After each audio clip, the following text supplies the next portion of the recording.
Orthodontics. Your healthcare, your way. Premier ER and urgent care.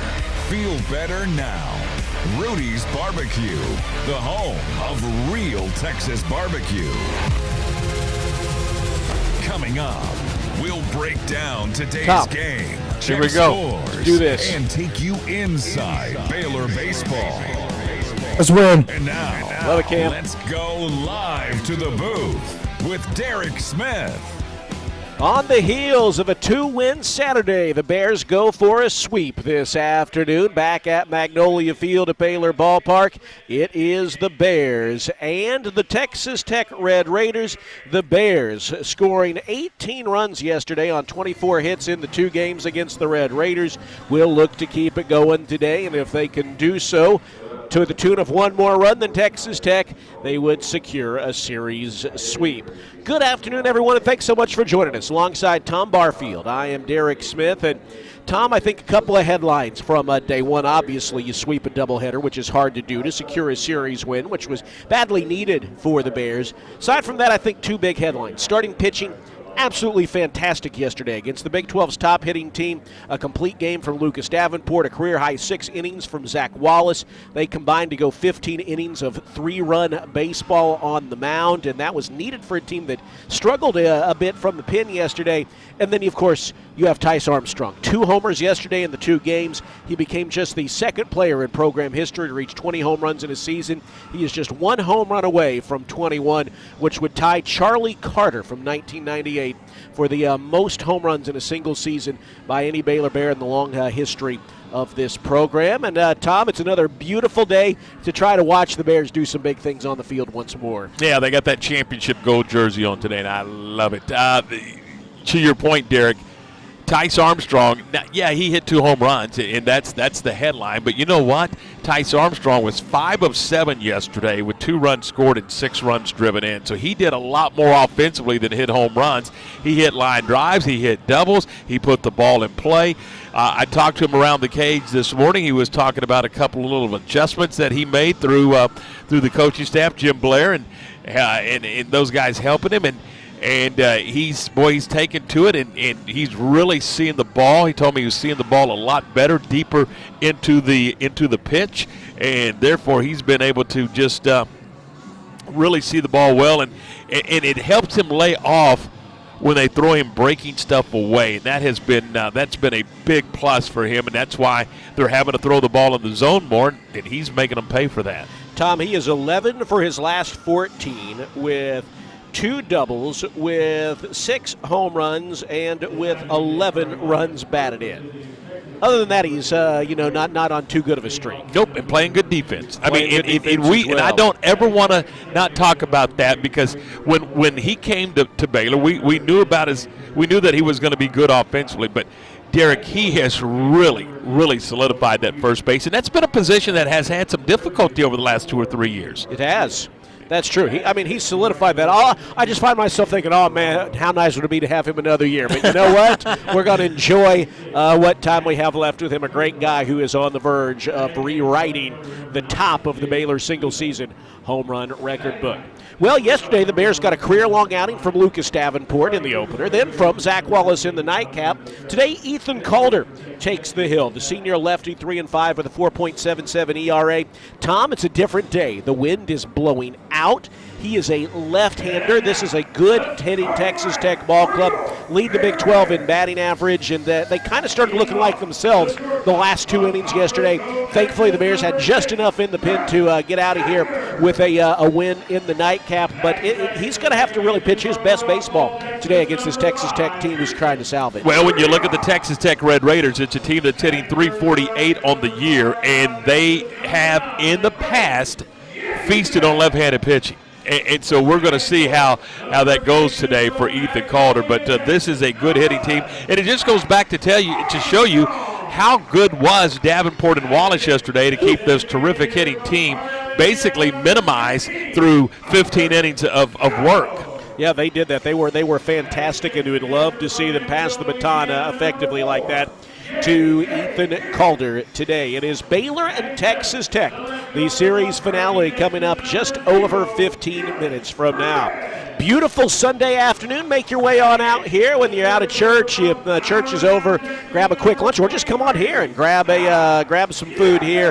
We had a great crowd for the opener yesterday. Would love to see that again today as the Bears look to secure a series sweep over at Texas Tech. When we come back, we'll give you the starting lineups, and we'll hear the thoughts of Bears head coach Mitch Thompson. He picked up his 100th win yesterday. What he'd love even more than that is win number 101 today. We'll hear from him when we come back after this. It's Baylor and Texas Tech, the series finale straight ahead, here on the Baylor Sports Media Network. We don't just build trucks. We build something that's meant to last. That's why the 2026 Toyota Tundra isn't just built in Texas. It's built by Texas. Every line, weld, and seal, shaped with the pride, heat, and strength that only Texas really knows. The Tundra's built to tough it out and to take it easy. Built to carry tradition and to make new ones. Built to roll with the punches and to go the distance. Built stronger, built louder, built here. The 2026 Toyota Tundra. Built in Texas, driven everywhere. Test drive at your local Toyota dealer or visit Toyota.com today. Toyota. Let's go places. Feature availability differs based on trim. See Toyota.com for details. You're listening to Baylor Baseball on the Baylor Sports Media Network. It's Baylor and Texas Tech today, the series finale. The Bears won the opener 8-1 yesterday and then held on for a 10-9 victory to secure the series win. Now they go for a sweep today on another beautiful day. We see only a couple of clouds from this vantage point. It is going to be a little bit warmer than it was yesterday. Our temperature as we get ready for game time, 78 degrees here on the banks of the Brazos River with the wind blowing out. This weekend series is presented to you by Premier ER and Urgent Care. Premier ER and Urgent Care is the place to go when you're not sure where to go. Open 24/7 and just a short walk across campus. There's no appointment necessary. Just walk in. Visit premier.care to learn more. Premier ER and Urgent Care is your official around-the-clock care provider of Baylor Athletics.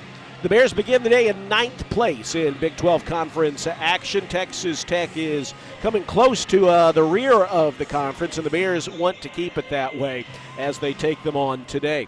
Let's give you these starting lineups when it comes to sports medicine and orthopedics. Baylor, Scott, and White, Southwest Sports Medicine and Orthopedics brings the home team advantage to Central Texans.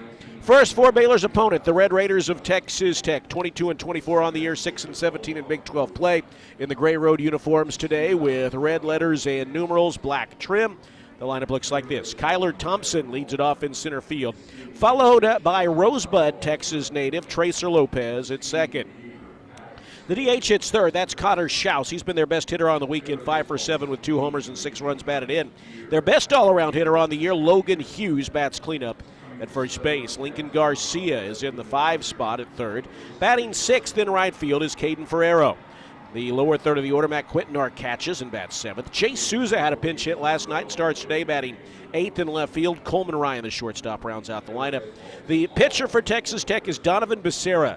No decisions on the year, an 11.57 earned run average, more strikeouts than walks for the right-hander. For the Bears, 25-21 on the year, 11-12 in Big 12 play, wearing the Sunday golds with green letters and numerals and white trim. The lineup card is filled out by head coach Mitch Thompson. Looks like this. Travis Sanders leads it off. He has been excellent against his former team. 12-game on-base streak for Sanders coming into the day. Pearson Reebok bats second at second base. Brady Janusek looks to get it going at the plate once again, 1 for 10 on the weekend. He bats third in right field, followed by Tice Armstrong, 1 homer away from Charlie Carter's single-season program record. The Baylor first baseman bats in the cleanup spot. Batting 5th, redshirt freshman DH Hunter Snow, who hit the ball hard a couple of times in the opener yesterday. Didn't have anything to show for it, but some good at-bats for the left-hander, followed by J.J. Kinnett, 8-game on-base streak for the Baylor catcher. Lower third of the order, Dylan Perez bats 7th in left field, followed by center fielder Ty Johnson hitting 8th, and then Cole Landclaws rounds out the lineup. Yesterday, picked up the first 3 hits and 2 RBIs of his Baylor career. The true freshman at third bats 9th. Ethan Calder is the starting pitcher for the Bears. Starting lineups are brought to you by Baylor Scott & White Southwest Sports Medicine and Orthopedics. From injury prevention to enhanced recovery, team up with us to get back in the game. Time now to hear from Bears head coach Mitch Thompson. His thoughts as the Bears go for a series sweep after a big day yesterday as he visited with Tom before the contest. Coach, a long day at the ballpark yesterday, but a very productive day for your club. Yeah, no, it was for sure a long day, and really appreciate the fans coming out. I thought the crowd there for the first game was fantastic, and you guys made your mark, and you know, for those that stayed for the bitter end of the second game, that was awesome for us to finish it off. Even though we probably made your heart beat a little bit, it was sure a good way to finish it, and proud to get both wins. A couple of things let's talk about in game one. First, you got to start with Davenport. Dabby was just phenomenal yesterday. Yeah, Lucas filled up the strike zone. He attacked. Tech made some things happen early in the count for him, put some balls in play, and he really conserved his pitches. He got to the point where, you know, we could go into the ninth inning and say, geez, we might be able to get a complete game out of him. And, you know, I was a little hesitant from this fact that, you know, he's going to pitch. Yesterday was Saturday. He'll pitch next Friday again against UCF, and we need him to be good then too. But, hey, we haven't had a guy finish a complete game in years, so, you know, he wanted to do it. He was within his range. Let's go ahead and do it. And I told him I'd give him to 110. He finished it on 109, so that was good. We've seen guys get hot, but, I mean, right now, Tice is as hot as it gets, and it's not just the long ball. I mean, his approach at the plate is just terrific. Well, he's locked in, and we've got several guys that are kind of making adjustments and starting to show good signs of things. But, yeah, Tice is he's been a presence for us all year long and continues to be a presence in the middle of the batting order. And, you know, I want him up there as many times as he can get up there for sure. Zach Wallace in game two. This is a guy that you didn't have penciled in as a weekend starter, but because of some things that have happened with your staff, he's rolled into that Saturday spot, and he's taken to that thing like a duck takes to water. Yeah, you know, early in the year we knew that Zach could pitch, and we felt like we might have some other guys that would be healthy enough to be able to start for us that would give us good outings. And we knew that Zach would be very valuable to us because he could throw strikes and he can compete with multiple pitches out of the bullpen. When some of those other guys went down, it kind of forced our hand a little bit, and we've bumped Zach up into the rotation for the majority of the second half of the year for sure. And he just continues to take the ball and really give us good outings, and he's done it against really good people all year long. And so, you know, really proud of his continued development, his continued competitiveness, and you know, we need 3 or 4 more of them out of him. When you look at your starting pitching yesterday, it really is phenomenal when you look back at how good this Tech team is offensively and what your 2 starters were able to accomplish yesterday. Yeah, this is arguably the best offensive team in the conference. I mean, you could put their numbers up against anybody's. I really believe that. And so top to bottom, they're really difficult to deal with. They've got speed. They've got power. They're right-handed. They're left-handed. They've they all hit for average. They're tough to deal with. And those 2 guys really gave us 16 really quality innings, 15 quality innings of start yesterday. And so that's a big deal for us today. Offensively, you were consistent in scoring runs. We were. We had up and down the lineup. We had guys contributing up and down the lineup. I'm, you know, very proud of Cole Lankloss down in the 9 hole and getting his first college hit. And let's get 3 of them and let's drive in a couple runs while we're at it. And Dylan Perez hitting a double both to left field and to right field. You know, having multiple well-hit balls and doing that. And Ty Johnson having good at-bats. And Pearson Reebok driving in 4.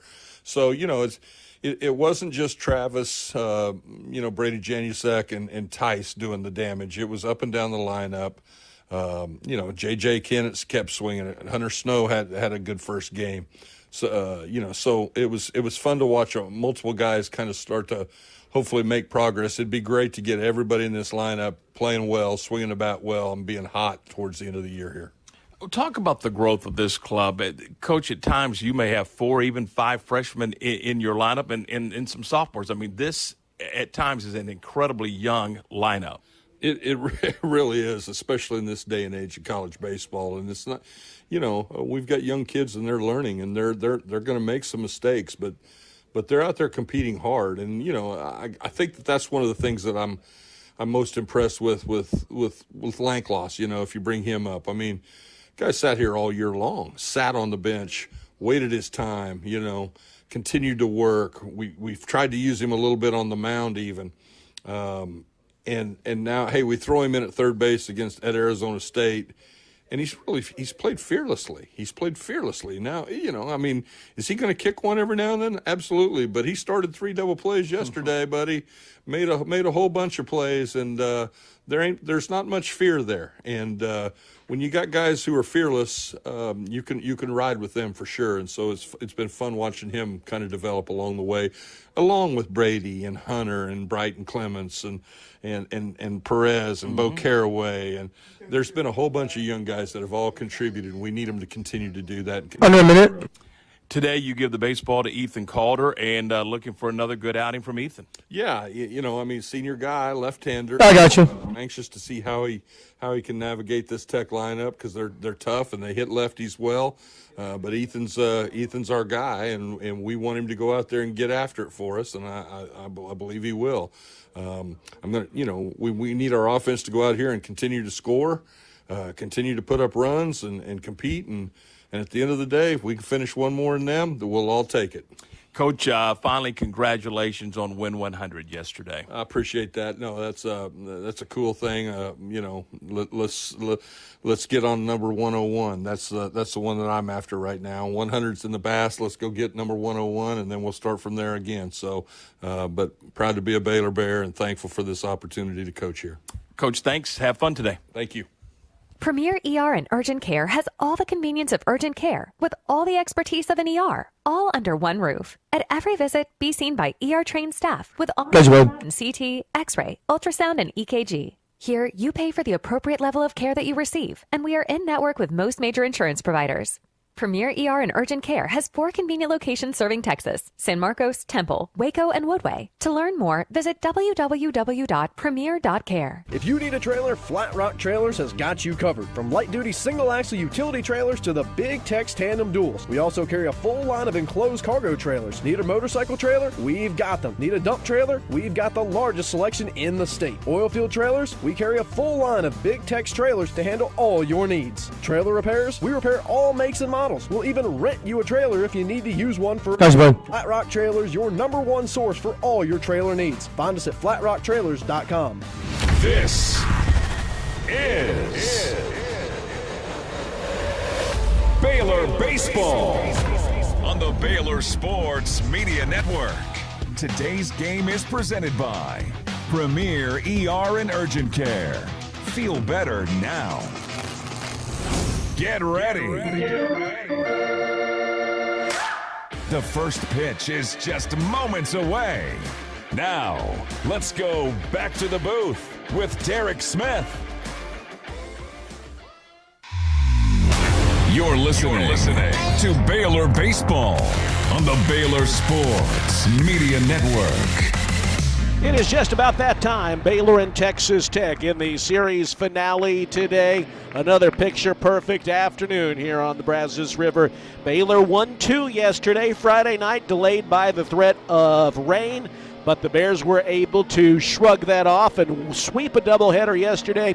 Their reward for that is the chance to sweep a series today. The Bears are getting ready to take the field in their Sunday Golds, and Ethan Calder will be tasked to getting the Bears off to a good start in this one. Tom, the Bears were able to jump on Texas Tech first in both games yesterday, and Ethan Calder has the chance here in this first inning to get off to a good start and give his offense a chance to strike first again today. No question, and I can't wait to see Ethan Calder go to the mound, Derek, this afternoon because, on Sunday in Phoenix, he was not at his best. He went 4 2/3 in that game, gave up 7 runs on 11 hits, and Ethan left the game very upset with having to leave the game. But so I cannot, and we know what kind of competitor he is, Derek, and I can't wait to see him take to the mound here this afternoon and see how he bounces back after that outing last Sunday in Phoenix. He's making his 11th start of the season, is He's making his 12th start of the year is Ethan Calder, a 3-5 record and a 4.77 earned run average.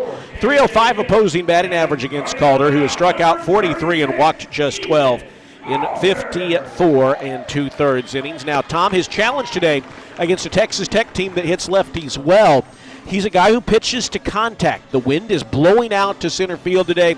Texas Tech leads the Big 12 in batting average. He's going to have to be, it's a challenge, right? You can't be too fine, but you got to hit your spots. And he's going to have to keep the ball down and hit his spots today. Well, the last sentence is the big sentence. Keep the ball down, make him pound the ball into the ground, hit ground balls, and keep them off balance a little bit. You can take a fly ball. You can have a fly ball as long as it's not a barreled up fly ball. You got to make sure that you keep them off balance and make them hit lazy fly balls and make them pound the ball into the ground. And I think Ethan will be just fine. That's his task today. And you know what? Every left-hander that goes to the mound, that's their task when you face this Texas Tech club. And again, this is a terrific hitting team. And I know that they hit in Lubbock, where that's a hitter's ballpark. I mean, Dan Law Field, with the wind blowing out, is a hitter's ballpark. But we saw it up close and personal those last 2 innings yesterday, Derek. They can swing the bat if you make mistakes. It's that simple. Well, Calder warming up on the mound. Texas Tech sends their leadoff hitter up to the on-deck circle, Kyler Thompson. We're about ready to get this one going here as the Bears go for the sweep. Baylor has one sweep to their credit this year. That came in Houston, and now looking to secure one and hope. Tom, it's not going to be easy. No, it's not going to be easy. But you know what? If you got one on the road, you got to have bookends, so you might as well get one at home. Absolutely. Kyler Thompson makes his way into the batter's box, and we are just about ready to get this going to first inning, brought to you by Premier ER and Urgent Care. This weekend series sponsor, Premier ER and Urgent Care, the official around-the-clock care provider of Baylor Athletics. Is there a better day? I mean, is there a better day? We could not have asked for a better 24. Actually, it's probably going to be, when all said and done, about 28-hour span than what we've had here. First pitch to Kyler Thompson is a fastball up and away, and we are underway. It's one of those weekends, Tom, where I think the fans who are in the center are actually going to really enjoy that perfect combination of heat and pleasant weather. Here's the 1-0 pitch to Kyler Thompson. It's on the way, and it's in for a strike. Outside corner in the count, even a ball and a strike. Scott Latindre calling balls and strikes today. The rest of the umpiring crew, Clayton Park is at first. Billy Rappaport at second. And the third base umpire is Joe Maiden. Calder rocks and fires the 1-1 pitch, pours it in for a strike. Another fastball, and it's 1-2. You can smell the sunscreen in the ballpark today. Can you now? You can. I can. Can you smell it over there? No, I can. I'm glad It's wafting over this way, Tom. Is it? There's a line drive into center field on the 1-2, down for a base hit. A leadoff single by Kyler Thompson. That's frustrating. Again, and Tech did a great job of this yesterday, spoiling pitches with 2 strikes, and you had 2 strikes there, and then you give up the base knock. So Thompson is aboard, and here's Tracer Lopez, a .372 batter. That batting average tops on the team. He had a tremendous month of April, a .460 batting average. He's from just down US 77. Left-handed batter against the lefty Ethan Calder, and the first pitch is in for a strike. It is 0-1. He went off speed there for the first time. Well, we talked about it. You're going to have to change speeds. You're going to have to change locations. You got to keep them off balance. There's a throw over to first. A good throw might have made that interesting as the runner, Kyler Thompson, was leaning. He leads the team in stolen bases, 22 and 28 attempts, but J.J. Kennett did throw him out yesterday. Second in the Big 12 in the stolen base department. There's a bunt attempt, and it's rolled foul. He tried to drop one third base side, but too much oomph on it. It rolled foul, and it's 0-2 to Lopez. Yeah, he pushed that one all the way into the coach's box down the third baseline.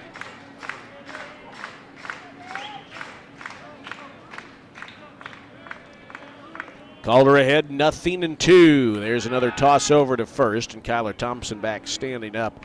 Top 3 batters all have decent steal numbers. Thompson far and away the leader. He has 22, then Lopez has 6, and Schaus has 6. No one else much runs on this team of the available players. Here's the 0-2 to Lopez. It's a slider down and away, and it's the count 1-2.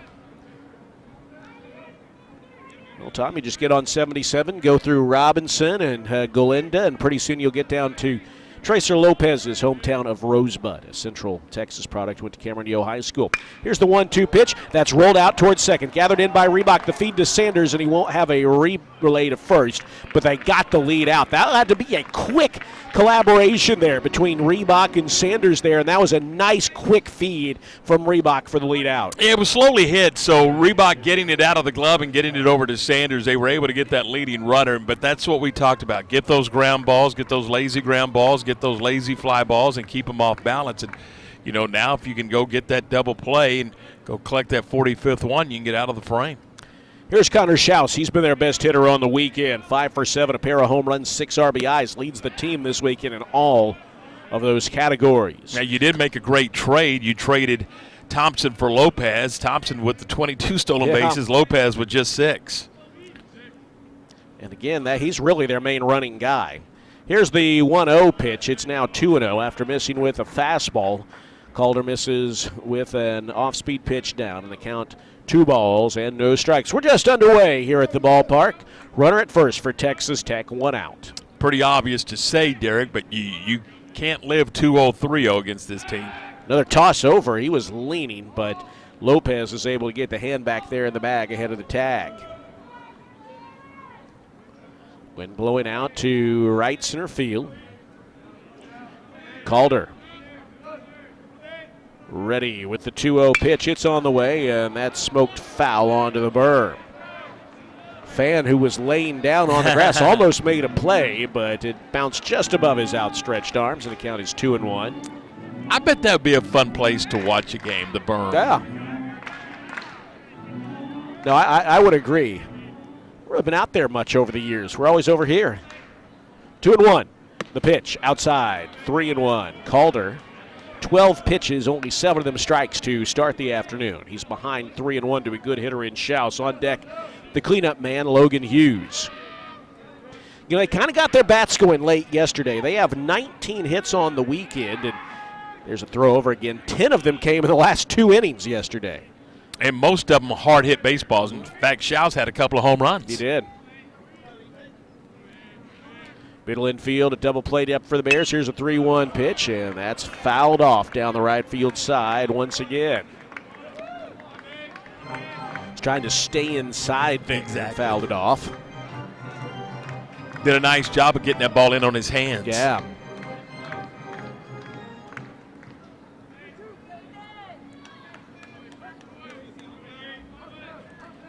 Full count, runner at first. Lopez will stay put, and the pitch is sliced foul, bouncing down past the Texas Tech dugout. Will do the payoff pitch once again. Texas Tech has lost 9 straight Big 12 games. Baylor trying to keep that streak going. In fact, they've lost 10 of their last 12 overall. Well, and now they've lost 6 straight Big 12 series. Crazily enough, they beat Kansas to open up Big 12 play, and Kansas right now is running away with the conference. Here's another payoff pitch, fouled off once more. Just because everyone has a weekend where you're just like, how'd that happen? Everyone in the conference has at least one.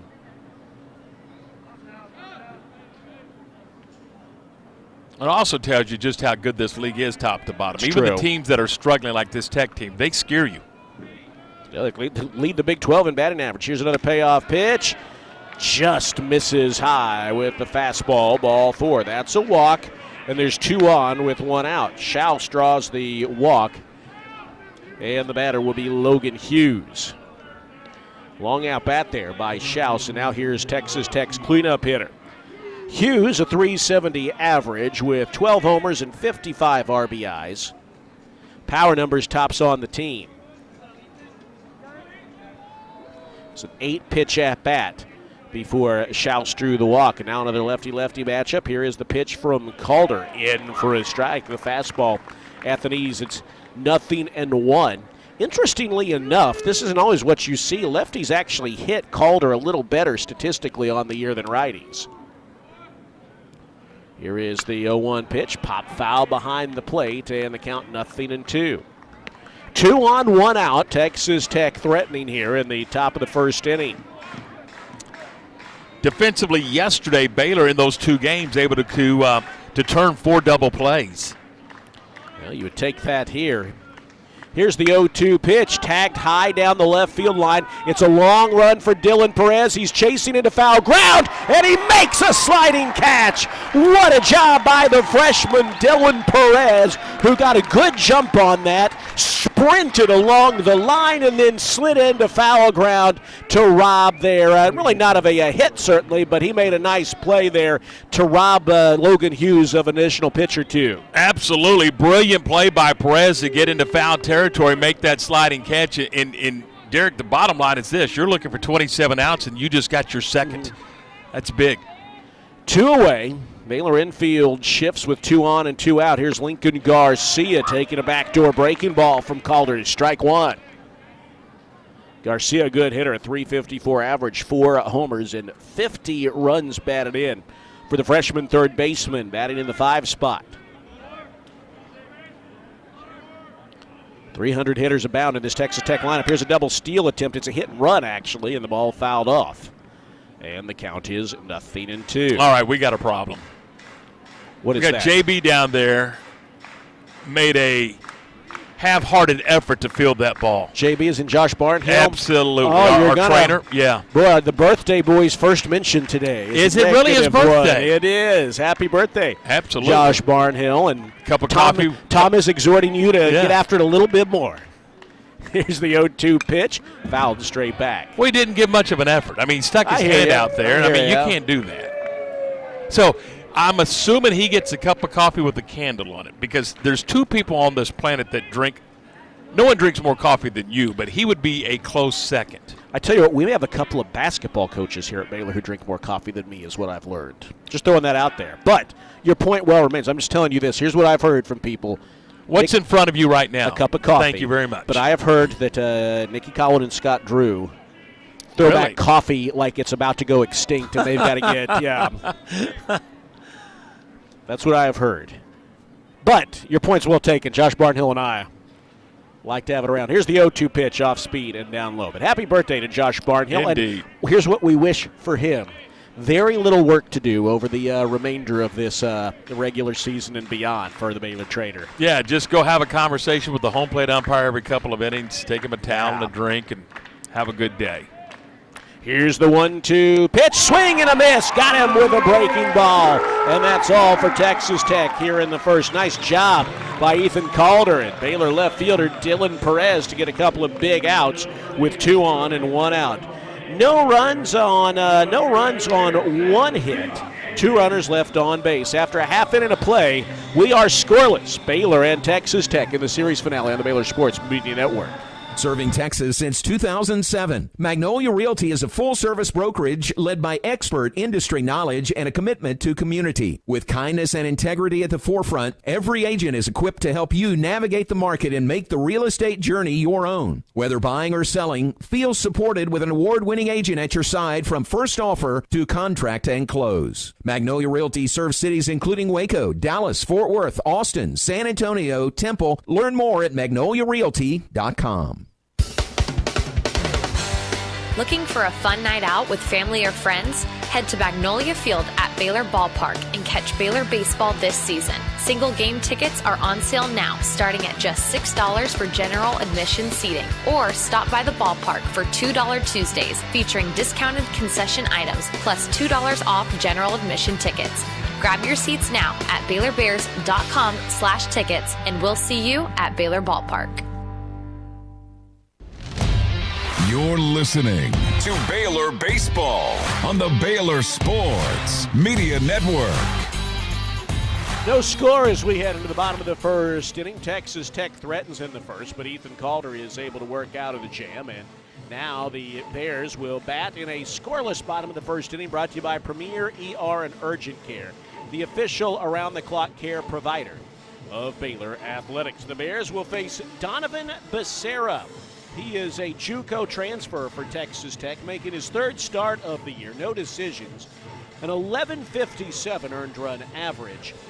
In 11 2/3 innings, he has struck out 12, which is a decent number, but he's also walked 14, which is less than decent, and opposing batters are hitting .373 against the Eagle Pass native, who is a high school teammate of Baylor's, Robert De La Garza. Tom, his numbers, the pitching staff numbers for Texas Tech are not good. Baylor has kind of done what you want to do against numbers like that, against a team like that. They've scored 18 runs on 24 hits on the weekend so far, and you got to keep that going. Again, you don't like thinking this way in the first inning, but already we saw last night, as we've talked about, no lead is safe. So you may as well try to take advantage of every opportunity. And Baylor's done that, scoring in the first inning each of the last 2 games on the series. And this guy's only thrown 4 innings in Big 12 play, Derek. This is an interesting decision. Only 4 innings in Big 12 play, and he's got an ERA of 18. Well, his longest outing of the season is 2 1/3. So probably not expecting him to go too long. Here is Travis Sanders, 5 for 7 with an RBI against his former team on the weekend. He steps in the right-handed box, a .369 average, 4 homers and 30 RBIs. The first pitch, a 92-mile-an-hour fastball that is up and in, ball 1.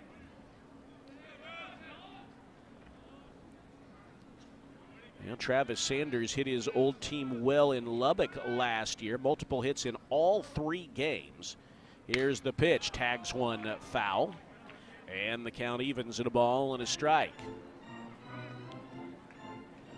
Last year, he had 10 hits in 12 at-bats against Texas Tech. That'll do. And this year, 5 of 7. So you're talking about 15 hits in 19 at-bats against his old team.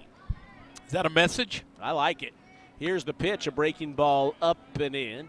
And in this day and age of the transfer portal and all the things that we could talk about ad nauseum, there's a lot more instances of players going up against their former teams, intra-conference transfers and all of that. It's always interesting to see how players do against their old team. Does it get in their head? Do they take it out on them? And well, obviously we've seen what Travis Sanders has done. The 2-1 pitch misses in tight, a fastball, and it's 3-1. Well, you remember the day where you rarely saw a transfer. You certainly didn't see a transfer within the conference. And in some sports, it was a mandatory 1 year. Yeah. Where you had to sit out for a year when you transferred within the league. Well, not the case anymore. 3-1, a favorable upswing count to Sanders, and the pitch on the way buzzes the tower, ball 4. Right off the bat, Travis Sanders extends his on-base streak to 13 games, and he is aboard for Pearson Reebok. Well, we talk about his average all the time, right, Derek? 369, 14 doubles and 3 triples, and and all that. But he's also walked 32 times, which leads the club, and that's a good number for a leadoff hitter. He is reaching base almost half the time, about 47%. Pearson Reebok stands in. He has an opportunity to try to advance Sanders in some form or fashion. Let's see how the Bears play it. Here is the pitch. He takes a fastball down, ball 1. And did not show bunt. He did not. Middle infield, a double play depth for Texas Tech. We'll give you their defensive alignment in just a moment. We are in the bottom of the first inning. Bears batting for the first time, and Sanders is aboard at first with nobody out. Reebok awaits the 1-0 pitch. There goes Sanders. Here is the pitch. It's in there for his strike. The throwdown bounces by the shortstop, and Travis Sanders has his 23rd steal of the year. He's now 2 away from moving into the top time in a single season all time, and I tell you what, he is on some kind of tear out there stolen base-wise. He is now 23 for 27 on the year. Do you like the way that Jim Blair's calling these games? I love it. Put the aggressiveness to it and make your opponent make a play. And as we say that, I'll mention this too. You also know sometimes that aggressiveness is going to lead to outs, but I think you recognize that the juice is worth the squeeze. Well, in the way this team is constructed, you need to be able to do that, and they're taking advantage of their strengths by running. 1-1 to the waiting Reebok. Sanders trying to distract Becerra at second base, and the pitch. Swing and a miss. Reebok chased a high heater, and he's in a hole at 1-2. Now, one thing the Bears did well yesterday is avoiding the strikeout. And you think in particular they had a lot of walks that they drew, and they had got to 2 strikes, in particular that 1-run 6th inning in which they drew 3 straight walks. Sanders at second, nobody out. Here's the 1-2 pitch. That is in there for a called strike 3. A pitcher's strike there for Becerra, and Reebok is retired. And that was a late ring by the home plate umpire. I'll tell you that right now. That is very true. Let's get a look at the replay here, Tom. Borderline, but I think that's a strike that you can live with as the opposition, especially if you get it as well. And now here's Brady Chanusek. Just 1 for 10 on the weekend, looking to break out. 10 homers and 40 runs batted in. Here is the pitch from Becerra, in for a strike. Belt high 92 miles an hour. It's 0-1. Brady, his 10 home runs is one off the freshman record set by Max Muncy in 2010. Becerra glances back at second. There goes Travis Sanders. He takes off for third, but Becerra throws him out. Sanders was trying to go at first movement, and Becerra had held on to the ball, and when he realized Sanders was taking off, all he had to do was lob it over there. Well, you're trying to time that out, and Sanders unfortunately got hung out to dry by going there a bit too soon. Now 2 outs and 0-1 count to Janusek, and he grounds one sharply off the glove of the second baseman Lopez and into shallow center field. That ball was hit sharply 102 miles an hour right at Lopez, and that may got just under his glove and kicked it. Either way, he kind of kicked it into shallow center field, and that's an E4 that extends the inning for Tice Armstrong. Well, now you would have first and third and 1 out for the Bears, and now you got a runner at first with 2 outs, and here's Tice, but that's the 5th error committed by Lopez this year. You know, Tice, just the second Bear in program history to hit 20 homers in a season. 1 away from Charlie Carter. Here's the kick and the pitch from Becerra. It's a breaking ball in the dirt. And the count is 1-0. Do you think they're going to really – I mean, first base is not open. It is very much not open. However, he is on some kind of tear. We'll see how they approach him. That first pitch off the plate away. But there are 2 outs. Yes, be careful. There's a swing and a high fly ball. Hammered back into deep left center field. It's at the warning track, and he is robbed of a home run by Kyler Thompson. Oh, my goodness. He had that one over the wall right at the top, but Kyler Thompson took away the record-tying home run from Tice Armstrong. That's just not nice. No, I mean, you got to be what a terrific play, though, from Thompson to go get that baseball. And you're right, that took a home run away from Tyson, took a 2-0 lead away from the Bears. A run-saving play by their center fielder, and we head to the second inning. No score. Baylor and Texas Tech here on the Baylor Sports Media Network. Are you a diehard Bears fan? Sure, your entire closet is Baylor green and gold. All your pets' names have started with Judge, and that good old Baylor line is your ringtone. But do you have an official Baylor University toll tag? That small green and gold sticker reps the Bears and cuts your toll bill in half. Visit getmytolltag.com to purchase your specialty tag and deck your ride with Baylor pride. Small sticker, big savings, sick 'em Bears.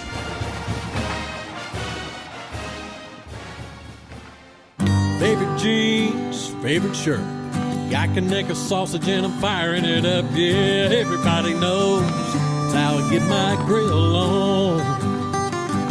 You can smell that flavor up and down the road. It's a little taste of heaven, and everybody knows it's how I get my grill on. Conecuh sausage. It's just a little taste of heaven. You're listening to Baylor Baseball on the Baylor Sports Media Network. Looking back into Magnolia Field at Baylor Ballpark, where we are scoreless headed into the second inning, and in no small measure due to the defensive prowess of Texas Tech center fielder Kyler Thompson. Okay, we see the replay. That would not have been a home run by Tice Armstrong as we get a look at that replay, Tom, but it would have been a double off the top of the wall that would have brought in a run. So it would not have quite have been number 21, but that was right there at the wall and a really nice play by Kyler Thompson, the Texas Tech center fielder. So we're scoreless as Caden Ferraro steps in. The .367 hitting right fielder takes a breaking ball in for a strike, and the count is 0-1. some equipment on the field right at the edge of the Baylor dugout, and Scott Latendre tells him to put it back in for a brief pause, and now we get back to it, and there's a slice on the 0-1 pitch down the left field line. It's a long run for Dylan Perez, who almost made a diving grab but could not. It is down for a hit for Ferraro, and he ends up at second base with a double. Good effort by Dylan Perez, who almost made his second fantastic play in left of the afternoon, but he could not quite make the full-on diving catch on that opposite field double by Ferraro. Yeah, he really just got the glove out a little bit too far. He got there a bit too quickly, and Ferraro ends up at second with a double. Second time in as many innings that the Red Raiders were able to get their leadoff man aboard. And this time he's in scoring position. Right off the bat, Matt Quintanar, the catcher, will hit a .327 batter, 3 homers, 37 RBIs. Calder's first pitch just misses the outside corner to the right-hander, and the count is 0-1.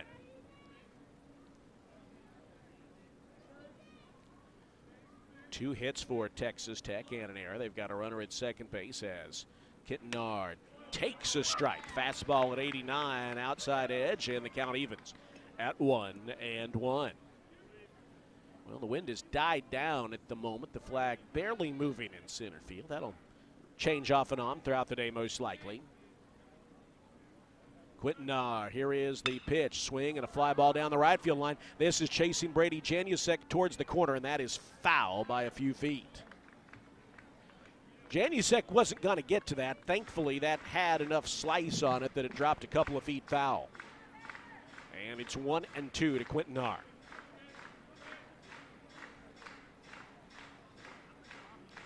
Well, we're talking about Baylor. On one hand, the goal is just to win one game today. That's all it is. On the other hand, we know that in doing so, if the Bears win it, it would be a series sweep. Sweeps are so hard to come by. And it's weird because this Texas Tech team, Tom, has been swept twice in a row, and you really want to bury them. 1-2. Here's the pitch from Calder, and that's bounded foul, third base side. This is a proud program that's had a couple of bad years, and right now they're mired in it. And got to find a way to keep them mired in it. But even so, you can look at their record, 6-17 in Big 12 play, but you know that what the Bears are trying to do is a hard thing to do, which is what makes it so special. Well, you keep waiting for them to quit, and they don't do it. Here is the 1-2 pitch. There's a bouncer out towards second. Gathered in on the hop by Reebok, and he throws to first for the out as Ferraro advances to third base. Well, Quintanar does his job. He moves the base runner along with nobody outs, and now Tech has a couple of whacks at it to get the lead with a runner at third and just one out. Well, here's the seldom used Chase Souza, making just his 22nd at-bat of the year. He did have a pinch hit yesterday, though, in Texas Tech's near comeback in the 9th inning. Here's the pitch. Calder misses with a breaking ball to the left-handed hitter. The count is 1-0 rather. Runner at third base, one out.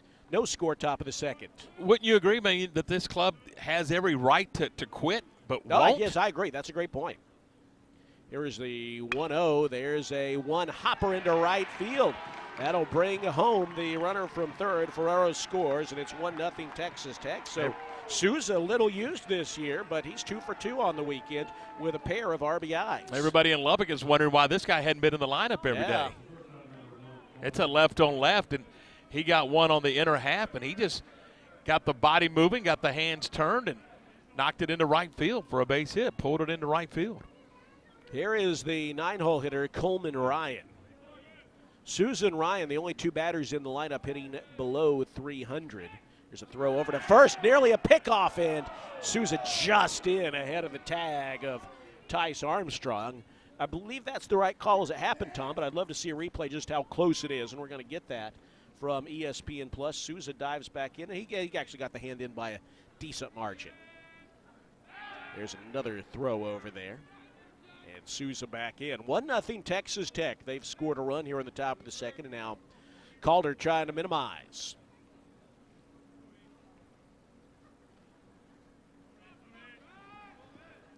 Cole Landcloss near the cut of the grass at third, and the pitch is ripped sharply foul just wide of first base. They don't get cheated. I mean, it's that simple. When they swing hard, and they make good contact. This guy Ryan at the plate is the only regular in the starting lineup hitting below 300, but he's not an easy out by any stretch. Here's the pitch. In for a strike. Poured in a fastball, and it's 0-2. And Tom, to be specific, not only are the last two hitters in the lineup the only hitters hitting below 300, they're actually the only hitters hitting below 345. A lot of 350s, 370s, 360s in this Texas Tech lineup. Throw over to first, and again, Souza is back in. He's attempted one steal this year, and it was successful. Well, the Bears have faced two of the most elite offenses in the Big 12 on back-to-back weekends. Here's the 0-2 pitch. Fly ball on the off-speed foul down the right field line and out of play. Someone must have made a catch over there on the berm. Arizona State last week, Texas Tech this week, two of the premier offenses in the Big 12.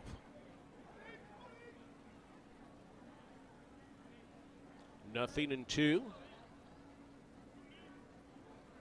Runner at first, one away. Here's the kick and the pitch by Calder. Slice down the right field line towards the line, and that's a fair ball. It drops in just into fair territory. Heading into third base and stopping there, Souza throws on the brakes, and Texas Tech continues to threaten on an 0-2 pitch. Ryan with a double down the right field line, and they're at second and third with one out. Well, Ryan just stayed inside there and let the pitch do some of that work, as he just stayed inside the ball and then lined it the other way down the right field line for a hit. And now it's back to the top of the order for Kyler Thompson, who singled on a two-strike pitch his first time up. Second and third, one out. Here's the pitch. That's a breaking ball that catches the corner for a strike, and it's 0-1. 4 hits for the first 9 at-bats in this ball game for Texas Tech. So one time through the order, they got four safeties. We're in the top of the second inning. A run across for Texas Tech. Here is the pitch. Swing and a miss. A nice low offering there from Calder, and it's 0-2. You could really use a punch out with a runner at third and less than 2 away.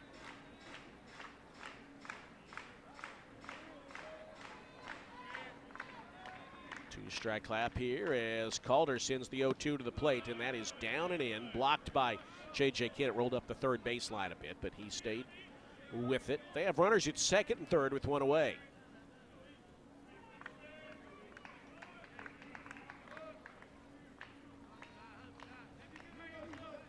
Souza at third base, Ryan at second. 1-2 to the leadoff man. Calder's pitch is turned on and hit away's foul out by the concession stand down the third base side over near the tennis court area. And the count holds 1-2. Speaking of tennis, Baylor women's tennis got a big win over Wisconsin yesterday. They play Texas A&M today, and I believe they're just underway down in College Station, trying to advance to the Sweet 16. The Baylor men did advance to the Sweet 16. There's ball 2 down and in, and the count evens at 2-2. And Baylor's going to be hosting the Sweet 16 the way it played out next weekend. So congrats to Michael Woodson and Baylor men's tennis, and see if they can keep it going here. Keep all of our Turner Riverfront Complex brethren playing as long as they can. There's a pop-up on the 2-2 pitch. On the infield, Travis Sanders in a couple of steps makes the grab, and that is a big second out, and more importantly, none of the runners can advance on the pop-up.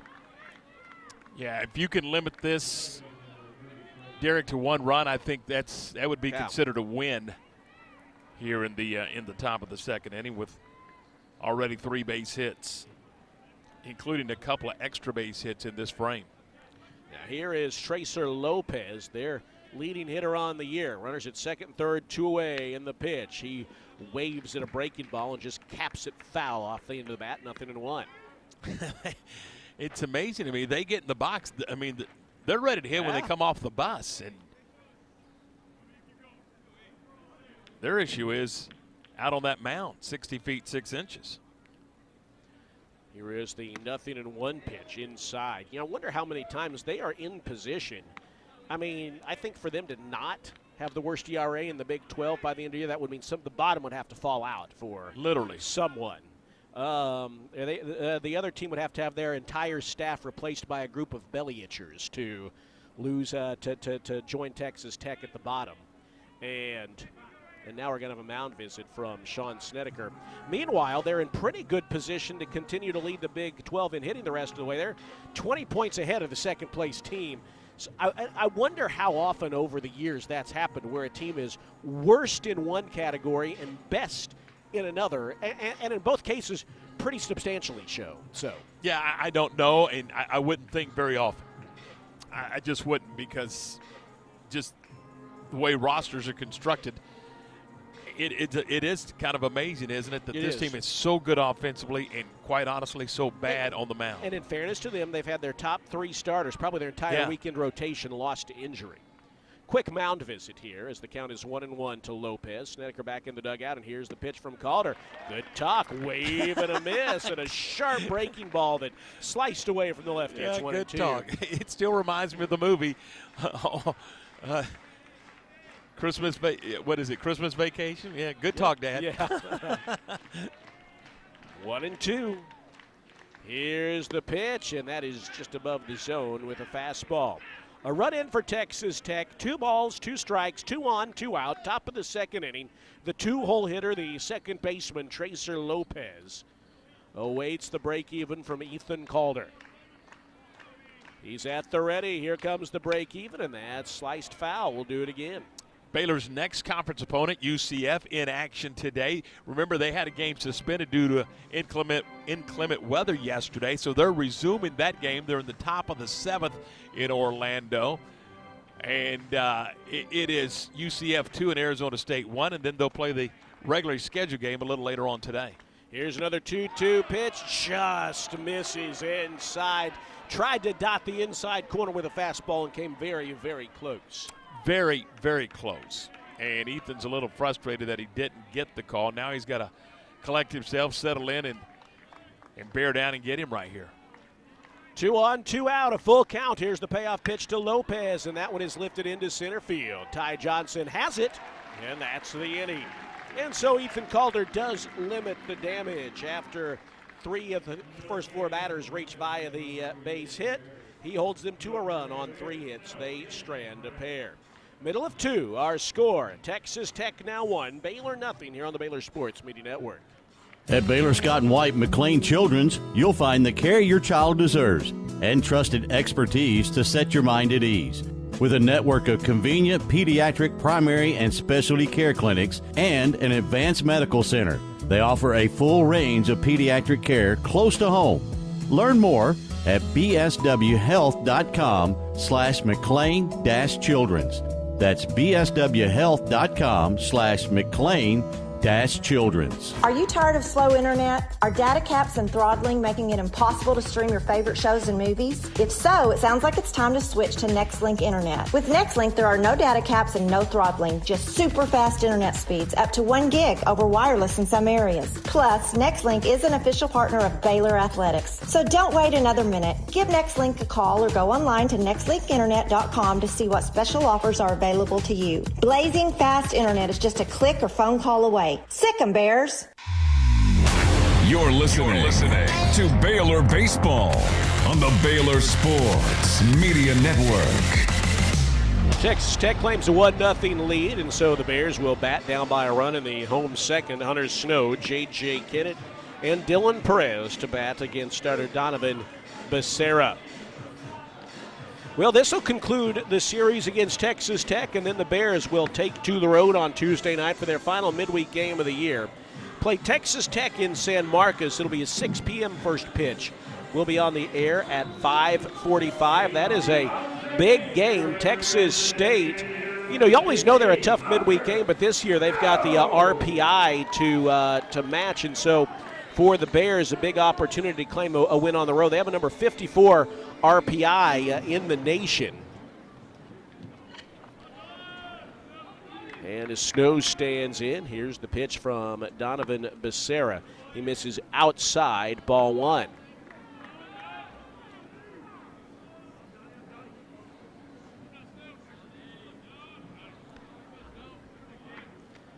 That'll be a quad 2 game if their RPI, Texas State, stays below 50.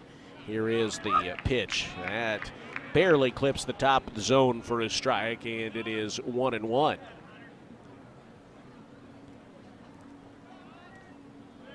Baylor, meanwhile, begins the day number 56 in RPI. Here's the 1-1 pitch, inside corner for a strike, and it's 1-2. And Tom, might as well think about what it takes to get the Bears in as an at-large here. And right now, I think if you do what you need to do, that would on the field, that would get that RPI up somewhere into the 40s, which is what it would need to be.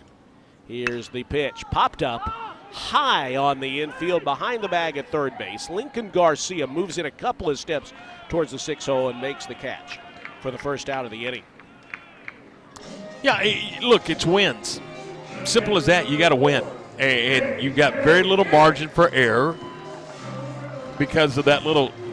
Well, it wasn't little. I mean, you went on a 6-game skid, and that really put you behind the 8 ball. So now you've won 3 in a row, and you've got to keep stacking wins. It's about winning baseball games over the last final couple of weeks of the season, period.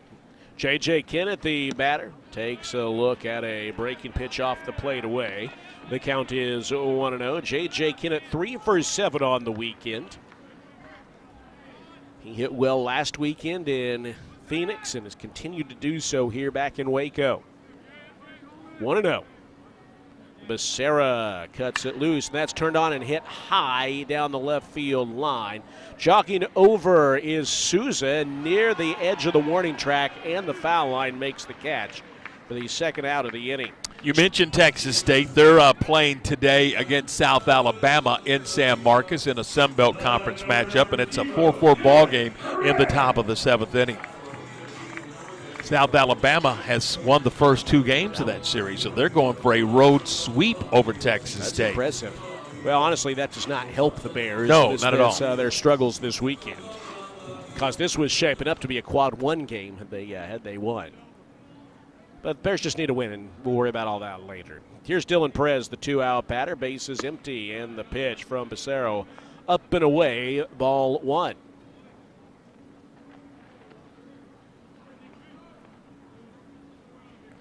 Left-handed hitter against the right-handed pitcher.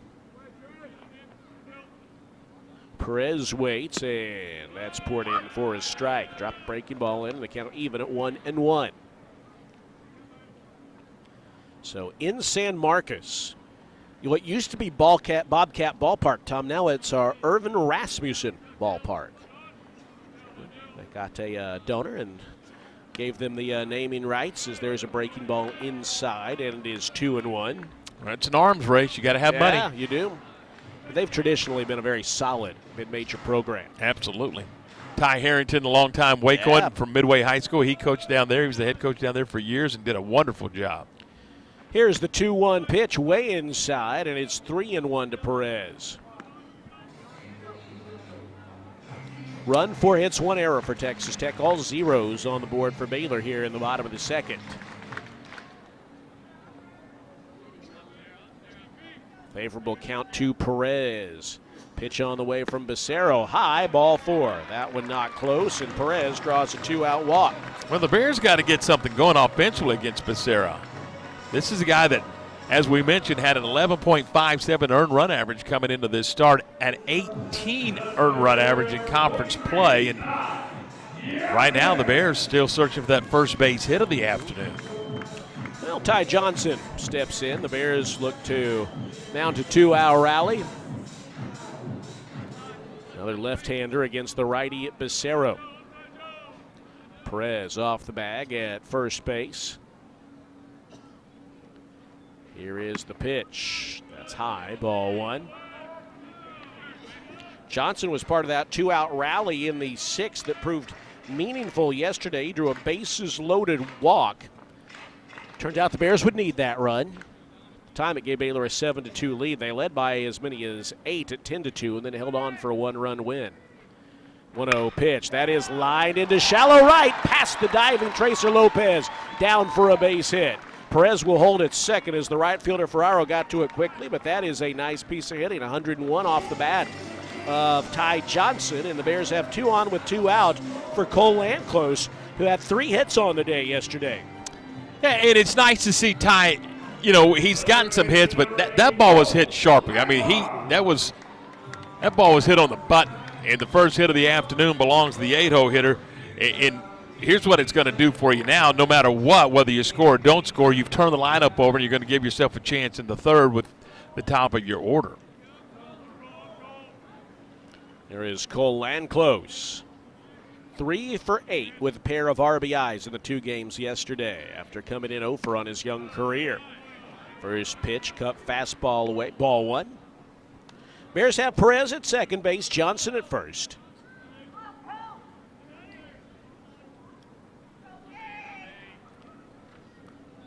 Landclose in the right-handed box awaits the pitch from Becerro, sees it down and in, and it's 2-0. Wind blowing out to center field with a little bit of verve at the moment.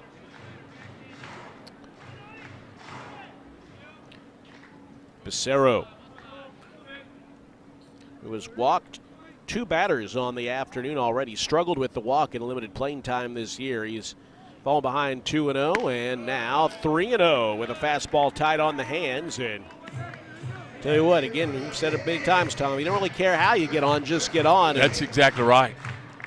You would love to set the stage for Travis Sanders to hit this inning with runners aboard. 3-0. Here is the pitch. There's a fastball that sinks over for a strike, 3-1. And again, we've said it a million times, but Landclose doesn't have to be picky right here. He's looking for one pitch in one spot. That's it.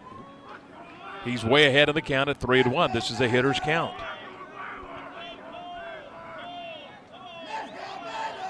Here comes the 3-1 pitch. That's high, ball 4.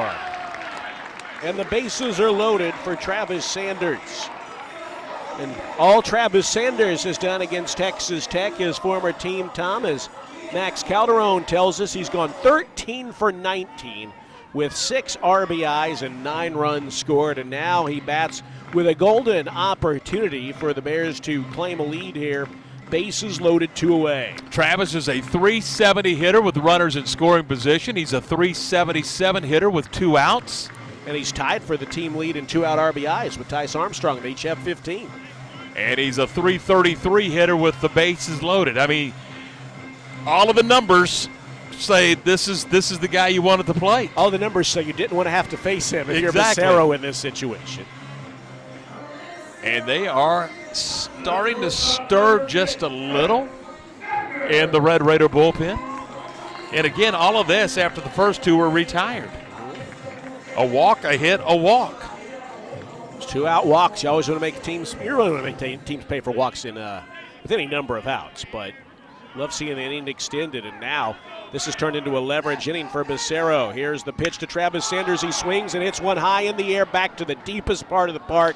He hit it well, but not enough there as it is caught right in front of the warning track near where center field curves into right. Sanders gave it a ride, but to the wrong part of the park, and that's all for the Bears here in the inning as they strand the bases loaded. No runs a hit, 3 left.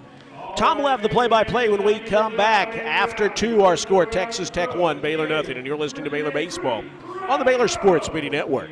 Premier ER and Urgent Care has all the convenience of urgent care with all the expertise of an ER, all under one roof. At every visit, be seen by ER-trained staff with on-site lab and CT, X-ray, ultrasound, and EKG. Here, you pay for the appropriate level of care that you receive, and we are in network with most major insurance providers.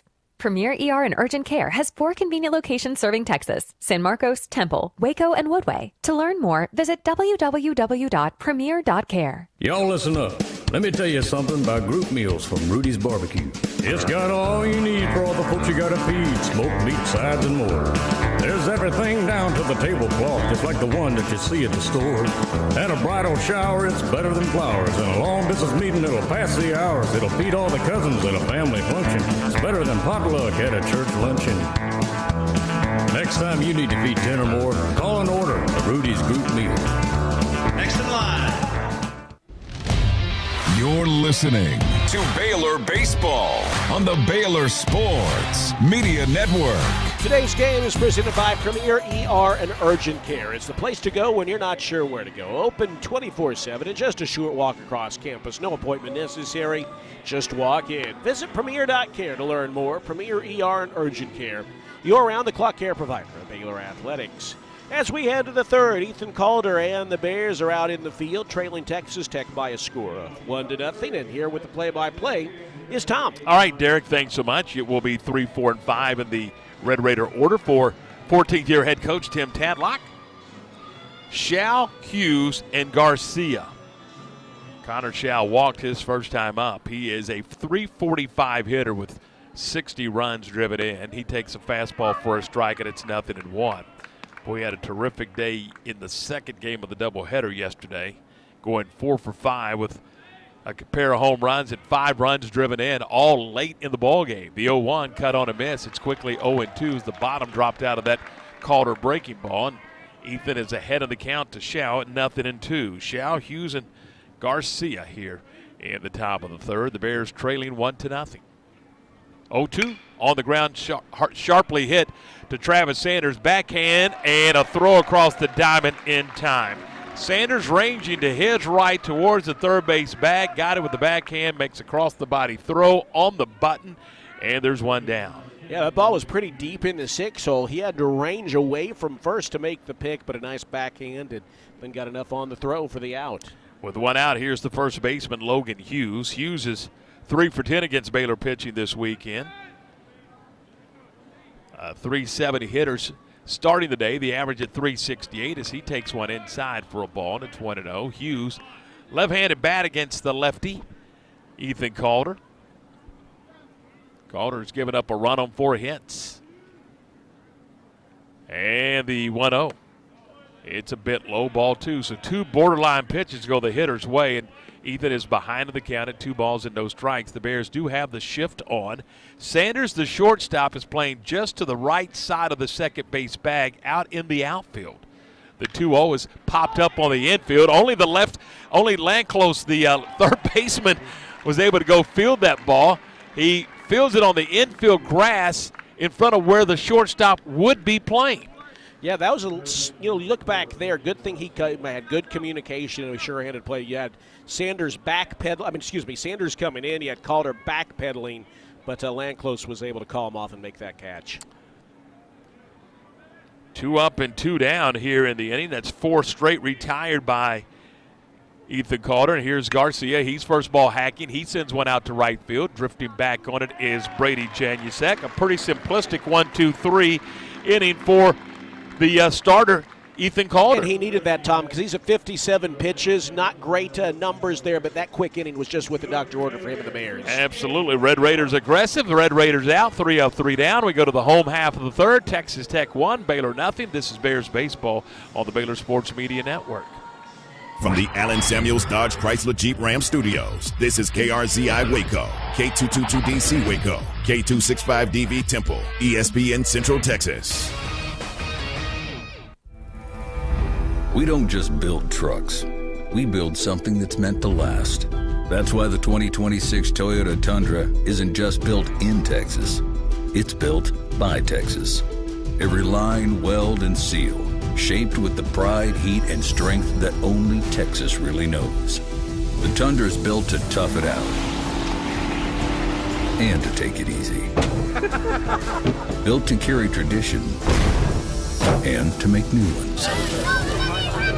Built to roll with the punches and to go the distance. Built stronger, built louder, built here.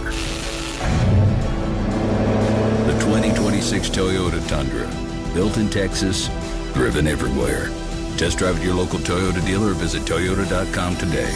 Toyota. Let's go places. Feature availability differs based on trim. See Toyota.com for details. You're listening to Baylor Baseball on the Baylor Sports Media Network. Becerra concluding the warm-up tosses here this afternoon as we move to the bottom of the third, and the Red Raiders will face 2, 3, and 4 in the Baylor batting order. It's going to be Reebok, Janusek, and Armstrong here in the home half of the third. Reebok struck out looking his first time up. He's 0 for 1. 2 for 7 against Red Raider pitching this weekend. Left-handed stick to face the right-hander Becerra. Becerra works from the stretch, and here's the pitch, and it's upstairs for a ball. 330 down the lines here at beautiful Magnolia Field at Baylor Ballpark. 375 to the alleys and 400 to straightaway center field. Lots of folks enjoying the sunshine here at the ballpark today. 1 ball and no strikes at the Baylor second baseman, and the 1-0 is on the corner for a strike, and it's 1-1. Baylor in the Sunday Go jerseys with Bears in green across the front, a green numeral on the lower left and on the back, and then the white pinstripe pants. 1 ball, 1 strike. The 1-1. Breaker high, and it's 2-1. Tech in the traveling gray tops and bottoms with Texas Tech in red trimmed in black across the front in block letters. A red numeral on the lower left and a red numeral on the back of the jersey. 2-1 the count to Pearson Reebok, and the 2-1 offering is swung on a miss. Got a fastball at 92 and didn't catch up. And Tom Becerra, fewer than half of his pitches have been strikes. You really want to make him pay for that. And so far he has surrendered just 1 hit today, and that was a single to Ty Johnson. And it was a 2-out single. 2-2 breaking balls up and in, ball 3, 3-2. And again, he's been all over the map, but somehow has maneuvered his way through this Baylor lineup. 3 walks, just 1 strikeout, just 1 hit. Something has gotten loose down the right field line. Looked like a shoe. Did someone's shoe get kicked over the wall? I guess it did. From the berm? Wow. It did indeed. Good eagle eye by the umpires down there. You just don't know what you're going to get when you come to the ballpark. 3-2. Here's the payoff to Reebok, and it's popped up. Third base side, Garcia drifting into foul territory. Actually, it is into foul territory. He makes the catch on a lazy pop-up from Reebok, and there's 1 down. You know, Tom, Baylor hasn't made a lot of good barrel contact off of Becerra, and when they have, Texas Tech's made the play. You think Tice Armstrong robbed at the wall of extra bases, and then Travis Sanders said he went about 400 feet, but he needed about 390 feet, but he needed 400. One of the better hit balls was Janusek, and he has nothing to show for it. He did reach on an error by Lopez his first time up, and this pitch is high for a ball at 92 miles an hour, and I'm telling you, he ripped it on the ground to the second baseman Lopez, who could not handle it. And Lopez committed his 5th error of the year. 1 ball and no strikes, a 3.03 average for Janusek. Here's the pitch. A breaker that stays outside. That's off speed.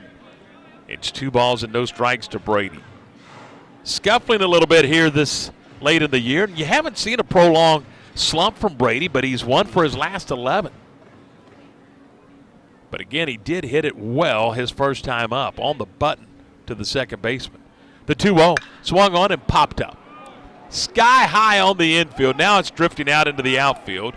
Shortstop Coleman is going to make the grab, and there's 2 down. And again, not a well-struck baseball. No, there's just a little off balance on these, just a little off. And there's 2 down. Well, Tice put a good swing on it last time. He sent 1 deep to center. That same ball to left or to right is a home run.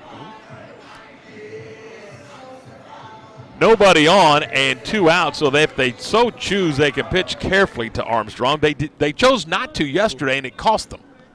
Let's see how the Red Raiders approach Tice with nobody on and 2 out. Here's the pitch. It's high for a ball. Threw him a fastball. Tell you what, I would try to groove one right down the middle, Tom. Is that what you would do? If I were advising Tadlock, that's what I'd advise him to do. And let him know it's coming. Here's the 1-0.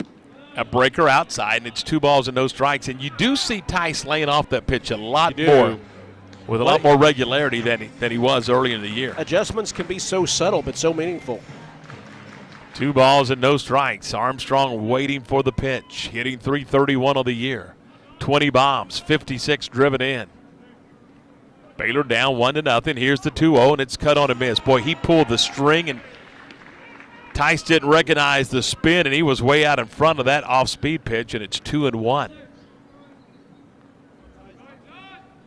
Should Armstrong reach, Hunter Snow's going to get a chance.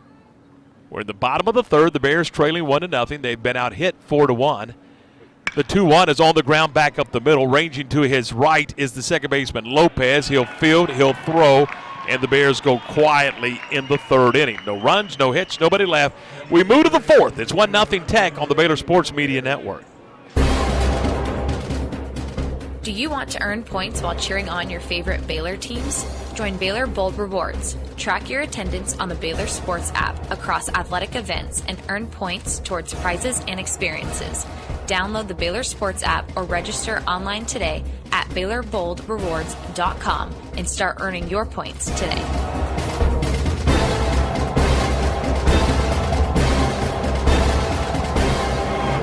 Hey Baylor fans, this is your call to gear up with Harley-Davidson of Waco. Whether you're hitting the open road or tailgating at McLean Stadium, we've got the ride to match your Bear pride. Check out our wide selection of new and pre-owned motorcycles, visit our service department, or shop all the latest gear and accessories to show off your Baylor spirit and Harley pride. Visit us today and find your freedom on two wheels. Harley-Davidson of Waco, where Baylor fans never ride alone. Visit in-store or at hdwaco.com. Sic 'em Bears.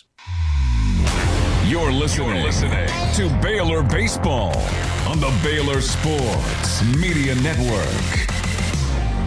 Alongside Derek Smith, Tom Barfield, we welcome you back to Magnolia Field at Baylor Ballpark on a beautiful Sunday afternoon. Game 47 of the season. The Bears at 25-21, Red Raiders at 22-24. And right now, Tech with a 1-0 advantage as we move to the top of the fourth inning. For the Red Raiders, they got a run on 4 hits. They've committed 1 error, and they have left 4 men on base. For the Bears, no runs, 1 hit, no errors, and they've also stranded 4 base runners. It'll be Ferraro, Quintanar, and Souza to face Ethan Calder. Here with the fourth, again, Derek. Tom, did I hear you correctly? Did you say game number 47? 4-7 on your that scorecard. cannot be right. Sure. No. Check your math again if you would. Make sure, right? Here's the first pitch to Ferraro. Breaking ball stays upstairs. Ball 1. It is crazy how you always get to this point. I don't know. It feels like the blink of an eye in some ways. Here's the 1-0 pitch. That is blooped into shallow center field, and Ty Johnson is going to have to play it on the hop. Leadoff single for Ferraro, and that snaps a string of 5 straight retired by Calder, and the leadoff man's aboard. For the third time in 4 innings, Ferraro 2 for 2. Yeah, that's a bat handle single. I mean, if that's a wood bat, he's holding the handle in his hand. But it's the composite bat, and it's out into center field. It's a leadoff hit. Trouble for the Bears to start the fourth. Here's Matt Quintanar, grounded out to second his first time up. Quintanar, a right-handed hitter. Catcher, and the pitch from Calder, up and away, ball 1. Well, Calder had a quick inning last inning, which was welcome, but he's still at 60 pitches through 3+ innings.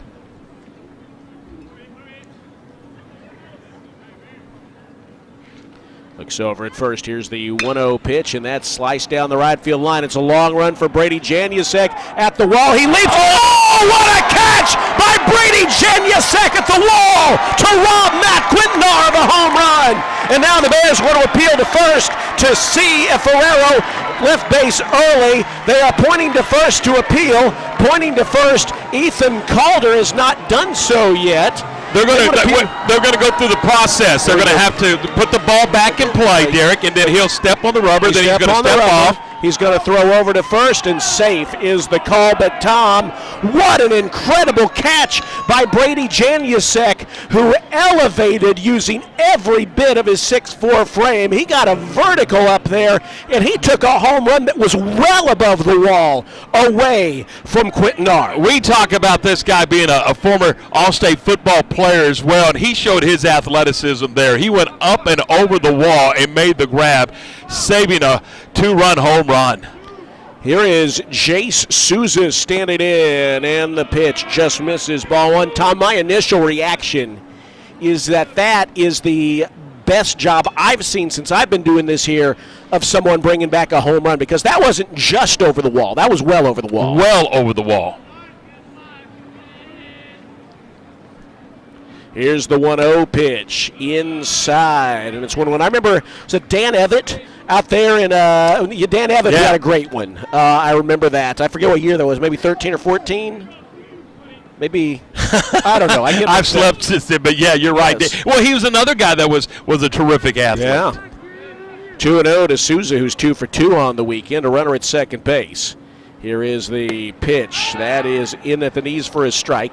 There's a throw down to second, a back pick attempt to throw off line from Kinnett, but Ferraro has to stay put after tagging. Wow, that's a terrific play by Travis Sanders. That throw, JJ normally is spot on, but that throw was well off the second base bag, and Travis Sanders went to his right to save that ball from going into center field and saving the runner from Ferraro from moving to third.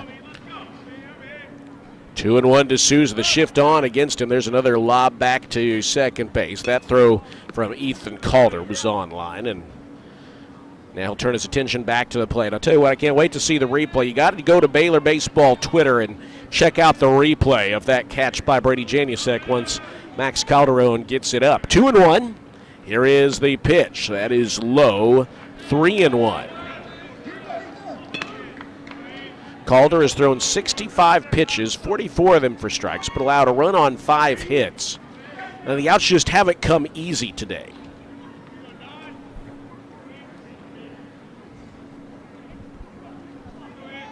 The 3-1. Here it is. It's low, ball 4.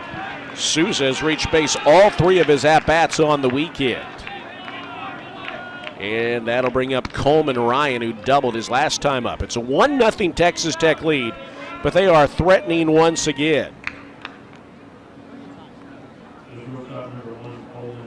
And again, everything for them has been predicated on those guys getting their leadoff man aboard.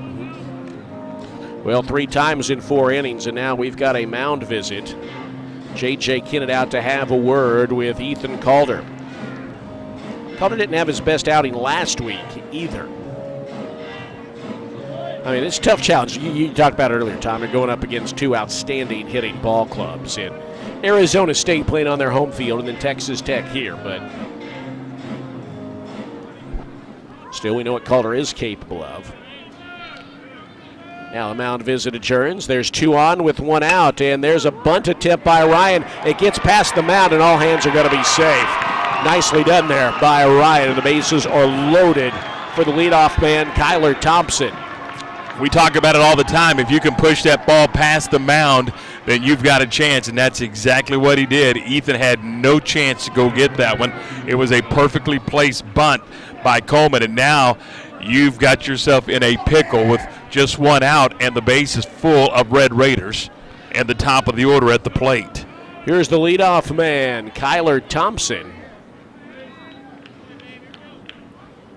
Bases loaded, 1 out. Nice start to the at-bat. A fastball outside corner for a strike from Ethan Calder. For Texas Tech, Ferraro at third, Souza at second, Ryan at first. You would love a double play ball. The pitch from Calder. Outside corner again. 0-2. That time went with the breaking ball, and he's jumped ahead a 2-strike count on Thompson.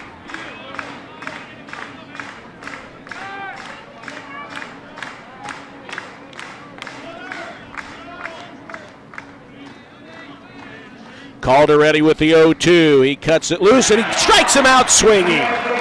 Took a little something off there, outside edge, and strikes out Thompson on 3 pitches. How about that from Ethan Calder? Still more work to do, but a big second out. Yeah, more work to do, but that by far is the biggest out of the ball game so far. And I know we had the catch over the wall, but with the bases loaded, you got a guy to go fish on a pitch off the plate.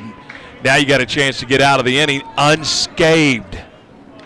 Here's Tracer Lopez, lined out to center field his last time up, swings at the first pitch and slices a breaking ball foul. It's 0-1.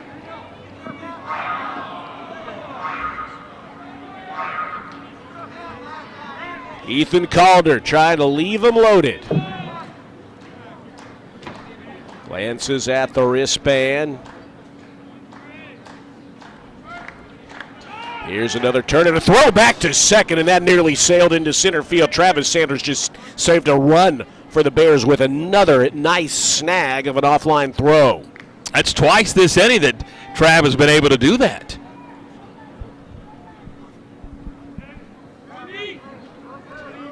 Oh, 0-1. The pitch. Swing, check swing, I beg your pardon. Did he go around? No, says third base umpire Joe Maiden. And the count even at a ball and a strike. Tom Max Calderon does have that up now, so in between innings you can go check that up on Baylor Baseball Twitter. See that highlight of Brady Janusek. 1-1. Here's the pitch. That's looked like it was poured in for a strike, but it's called ball 2. Breaking ball there. You can hear some Baylor fans unhappy with the call and would tend to agree. 2-1. The pitch from Calder sliced foul, and it's 2-2. So the end result is you would have had the 2-2 count anyway. Bases loaded. 2-2 count to Tracer Lopez with 2 away. Ethan Calder looking to get a big out here.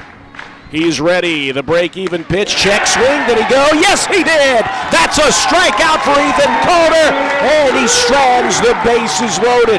That inning could have spiraled away from the Bears, but Brady Janusek made a sterling play in right, and then Ethan Calder was able to dig deep and get a pair of strikeouts with the bases loaded and get out of the inning unscathed. No runs, 2 hits, 3 left for Texas Tech. We head to the bottom of the 4th. Snow, Kennan, and Perez do up for the Bears, who trail 1-0 on the Baylor Sports Media Network.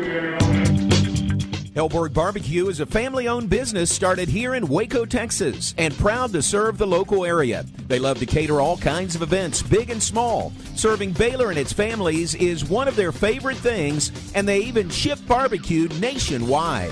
Check them out while here in Waco or online and support one of Waco's local barbecue restaurants, Hellberg Barbecue. Salt, pepper, and a whole lot of prayer. You hear that? That's the sound of Pepsi Zero Sugar, the better tasting, more refreshing Zero Sugar Cola. Listen to that endless pour. Pure refreshment. If it sounds this good, just imagine how it tastes. Oh yeah, so good. Pepsi Zero Sugar. Let your taste decide. You're listening to Baylor Baseball on the Baylor Sports Media Network.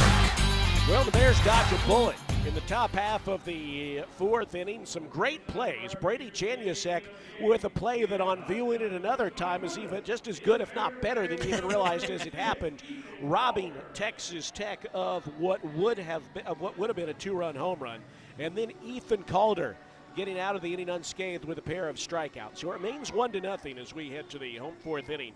Hunter Snow, J.J. Kennett, and Dylan Perez will bat. Hunter Snow popped up his first time up. Let's see if Baylor can finally solve the Donovan Becerra puzzle. Here's the pitch up high, and I say that guy who has struggled this year, but despite throwing more balls than strikes, Baylor has not been able to score off of him yet and has just 1 hit. And struggle is really polite.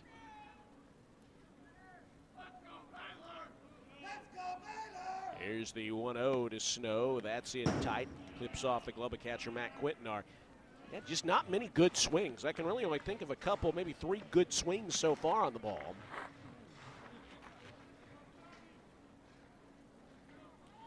Snow ahead in the count, 2 balls and no strikes. Favorable count to the redshirt freshman, and he waves through a fastball. That's one, as he gets more experience, that's when you really got to try to punish a fastball, but he chased one a little up. Yeah, and that's the thing. Don't help this guy. He is struggling right now to command the zone, so don't help him. But Hunter went after a pitch out of the zone.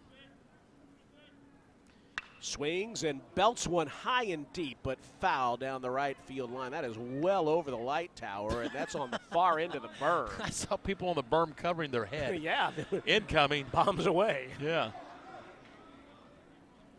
2-2. To Snow. Becerra looks in. Comes set, and now he's ready with the break-even pitch. A breaking ball upstairs. You can tell that Snow saw that coming in, and it counts full at 3-2.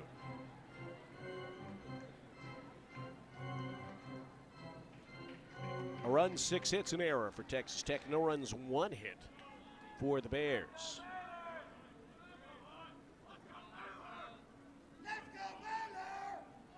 Here's the payoff pitch. That misses up and away, ball 4. Leadoff walk drawn by Hunter Snow, and he's aboard. Let's see if the Bears can find a way to bring him around with Kinnett, Perez, and Johnson due up. This is a situation where you got to make them pay for that leadoff walk. I mean, you just got to go get a run right here. And it's baseball so interesting. Yesterday, Derek, through the doubleheader, Baylor was able to score in just about every inning of that doubleheader yesterday, and some multiple runs in that doubleheader.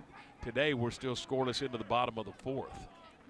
Here's J.J. Kinnett swinging and ripping one just foul up the first baseline. That ball bounced over the safety bag, and you needed to bounce it over the traditional base. It was that close. I mean, and that ball's going to be into the corner for a double. 0-1 to the .311 hitting J.J. Kinnett. Middle infield for Texas Tech is a double play depth as Becerra turns and throws over to first. Snow had a lead, but he's able to dive back in. There's Snow, a 6'3".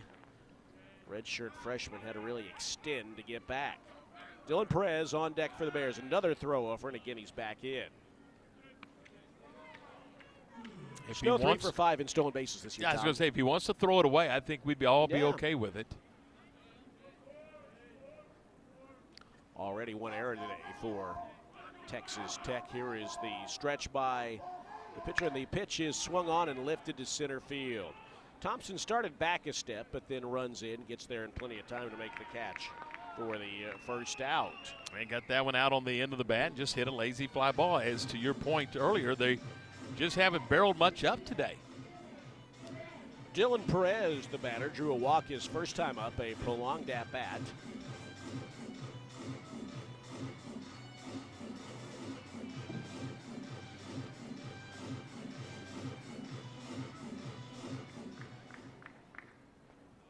Here's Perez hitting .213 on the year. Snow at first, middle infield at double play depth, and the pitch, a swing and a fly ball golfed back out into left center field. Thompson cuts in front of Sousa to chase it down for the second out of the inning. A lot of air under that one the other way, and with 2 down, the batter will be Ty Johnson.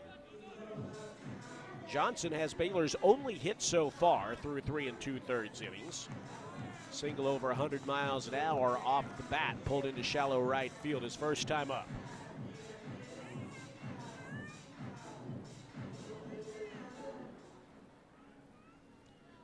Becerra.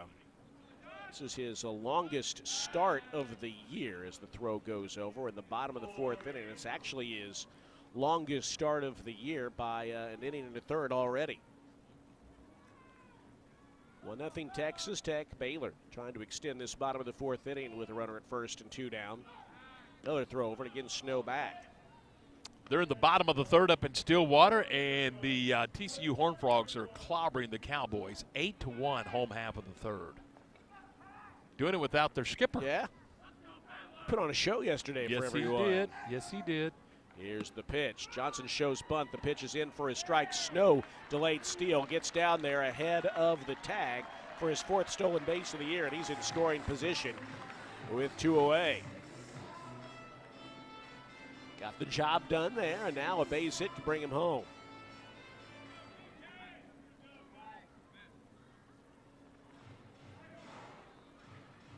Not a strong throw by Quintaro, who has decent numbers against would-be base stealers this season. So that is the third try of the game for the Bears. They've been successful in 2. 0-1. And the pitch to Ty Johnson is golfed out to center field. That'll be played by Kyler Thompson. He has it, and after the leadoff walk to Hunter Snow, 3 straight Baylor hitters fly out to center field. No runs, no hits, a runner left. We played 4 with the score. Texas Tech 1, Baylor nothing. And you're listening to Baylor Baseball on the Baylor Sports Media Network.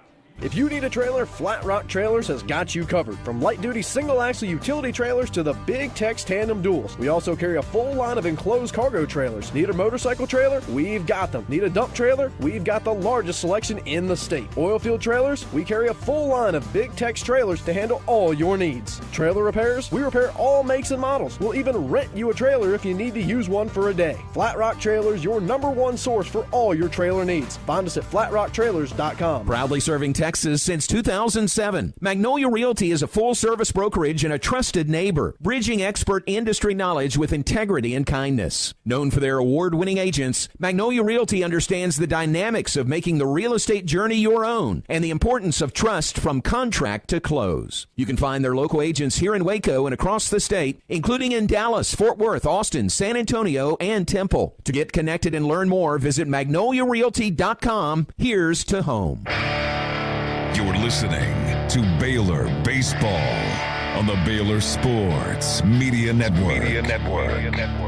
We played 4 innings here in the series finale. The Bears have already claimed the series. Now they're going for a sweep, but through 4, it's Texas Tech with a 1-0 lead. As they'll send the heart of their order up against Ethan Calder here in the top of the 5th inning, Schaus, Hughes, and Garcia. Texas Tech turned a leadoff double by Caden Ferraro in the second into a run on a Jace Souza single, and that's been it so far. Now, Texas Tech made Baylor work for that 0 in the top of the 4th inning. Loaded the bases with 1 out, had a home run brought back in on an electric play by Brady Janiusek. Uh-oh. And as Ethan Calder is warming up, pitching coach Sean Snedeker and more notably trainer Josh Barnhill out to take a look at him. And now he sends him right back away. Oh, thank goodness. My goodness, that's hold your breath time, isn't it? It is. They didn't wait. Whatever he said was effective. Well, he had a perplexed look on his face when they came out. Maybe they thought they saw something. I think that's more.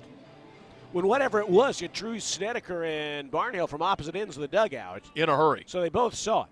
First pitch in the inning to Connor Schaus bounces up there. He didn't get the release point on the breaking ball, and the count is 1-0. Schaus 0 for 1 today with a walk, and he's grounded out to shortstop. Left-handed pitcher, right-handed batter. Calder cuts it loose. That ball smoked foul. Kicks off the end of the far end of the wall in the Baylor dugout and caroms out to left field where Perez gathers it and tosses it back. And the count evens 1-1. Every swing they take, Derek, is like it's going to be their last swing. Yeah. I mean, they are coming out of their shoes. It'll be a 1-1. There's a dribbler up the third base line, slowly hit, charging. Cole Landcloss throws to first, and the ball is under the glove of Tice Armstrong, and Schaus is safe. If they collaborate there, they might have him by half a step, but that throw on the run by Landcloss was low, and the leadoff man is aboard once again, 4th time in 5 innings. Here's another look. That was a slow roller wide of the mound, and that ball was under the glove of Armstrong, who I think initially thought he had it. Yeah, he did. I mean, he was surprised that ball's not in his glove. I mean, he actually looked to his glove. And that goes as an infield single, as that would have been a really nice play, and the Bears been able to make it. And now here is Logan Hughes, middle infield at double play depth for the Bears, and the pitch, a comebacker to the mound. Calder goes to second for 1. Sanders with the relay on to first for the 5th double play of the weekend. 1-6-3, and for the twin killing, and there's just like that 2 away. Well, they giveth and they taketh away, don't they? And the Bears able to turn their 45th double play of 2026. That's a big one. It's just a 1-0 game, but it feels like if the plate Texas Tech has a little bit of momentum, and yet it's still a 1-run game. But facing this part of the order, you never take anything for granted. Garcia 0 for 2 today. He stands in with 2 outs and the base is empty. First pitch swinging. Pops a foul out of play. The count is 0-1. Well, the other part of the equation is, Derek, offensively the Bears just haven't done nothing. They haven't done much, rather, and 1 or 2 runs may be all the Red Raiders need. So, I mean, everything is huge. Everything's magnified. Here's the 0-1 pitch to Garcia, down and in. You know, Tom, I think the coaching staff would agree up to this point we haven't done nothing, so might as well do something offensively, right? Yeah, exactly. Yeah. From nothing to something sounds good. In a hurry. At this place, yes. Here's the 1-1 pitch to Garcia. Chases a cutter, and the count is now 1-2. He went spinning out of his shoes there. And not nearly enough stick.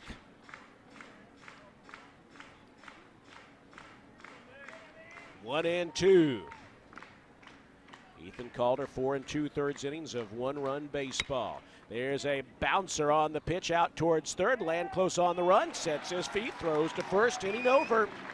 Leadoff single, but nothing more for Texas Tech as Ethan Calder faces the minimum. Middle of 5. Our score remains Texas Tech 1, Baylor nothing in this series finale here on the Baylor Sports Media Network. We don't just build trucks. We build something that's meant to last. That's why the 2026 Toyota Tundra isn't just built in Texas. It's built by Texas. Every line, weld, and seal, shaped with the pride, heat, and strength that only Texas really knows. The Tundra is built to tough it out and to take it easy. Built to carry tradition and to make new ones. Built to roll with the punches and to go the distance. Built stronger, built louder, built here. The 2026 Toyota Tundra. Built in Texas, driven everywhere. Test drive at your local Toyota dealer or visit Toyota.com today. Toyota. Let's go places. Feature availability differs based on trim. See Toyota.com for details. You're listening to Baylor Baseball on the Baylor Sports Media Network. Halfway through this one, the Bears looking to get the offense in gear against Donovan Becerra and Texas Tech. Baylor scored early and often yesterday. In fact, in the 16 innings they hit yesterday, only 2 did they not score a run. But today, 4 scoreless innings from Texas Tech Sunday starter Donovan Becerra. So far, the best start of his D1 career, and the Bears look to change that in the bottom of the 5th with Landclaus, Sanders, and Reebok. 1 run, 7 hits, 1 error for Texas Tech. For the Bears, no runs on 1 hit. Got to get it going. Got to make them pay. Texas Tech has committed an error, and they've also walked 4 batters, but Baylor just hasn't make them feel it. Landclaus walked his first time up, leads things off, and he takes ball 1 high. He's had a nice weekend here against Texas Tech. 57 pitches, 29 are out of the zone, 28 are in the zone. Effectively wild, I guess. Maybe. Here's the pitch, swing and a foul back into the backstop. But even then, you look at this, Tom, it is a little perplexing. This is a guy who's been hit hard this year, and Baylor has hit Texas Tech pitching all weekend long, up till today. And has scored runs with regularity, but not today.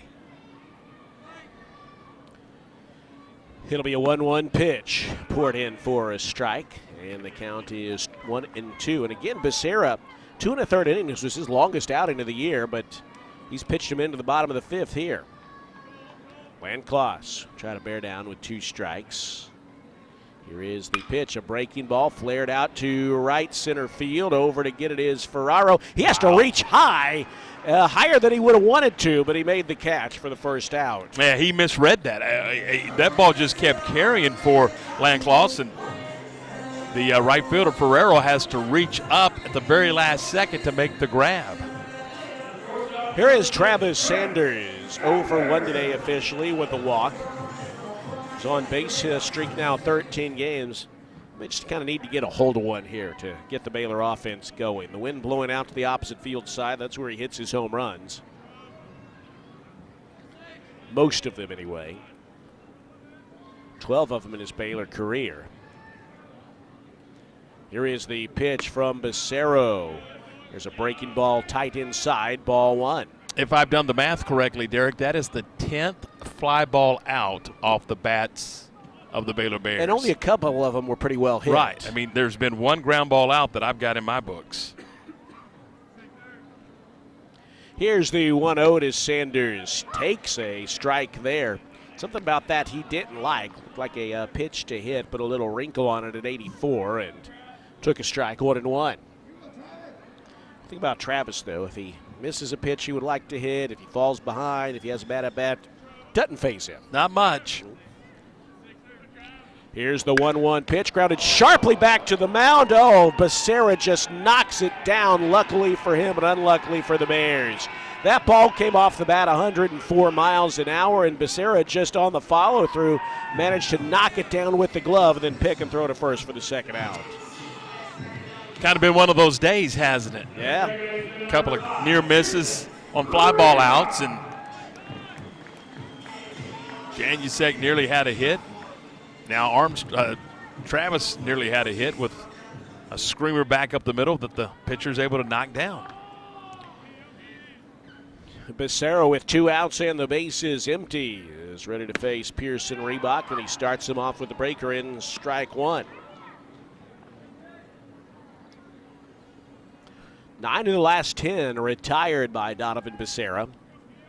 Only batter who's broke that streak was a Hunter Snow walk. 0-1, and then Reebok tries to bunt his way on, drops a good one up the third base line. They won't have a play. Good job by Pearson Reebok. He got a little air under it, which wasn't what he wanted to do, but that actually worked in his favor there, Tom, because it floated and then died when it hit the grass. It did, and Garcia was playing so far back at third base, and nice recognition by Reebok to see that. And he says, you know what, let's just do something different. Let's make them make a play, and I like that.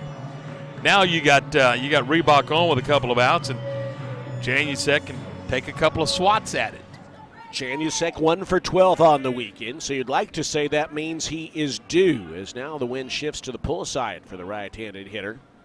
Becerra stretches and pitches, and there's a breaking ball tied on the hands, ball 1. Janusek's batting average at .302, which is honestly about as low as it's been this year. 10 homers, 40 runs batted in. He just has not gone on one of those prolonged streaks where he's just struggled. He's in one right now. It'll be a 1-0 pitch. Becerra just misses the outside corner with a fastball, and it is 2-0. Well, what a tremendous play Brady Janusek made. One of the best in a long time to reach high in the air over the wall and bring back in a home run ball over the right field wall. Here's the 2-0 pitch. He's taking there. That was a decent pitch by Becerra, clipping the inside corner with a little wrinkle, and it's 2-1. Well, it's 3-0 if he doesn't make the play. Yeah. At least 3-0 if he doesn't make the play.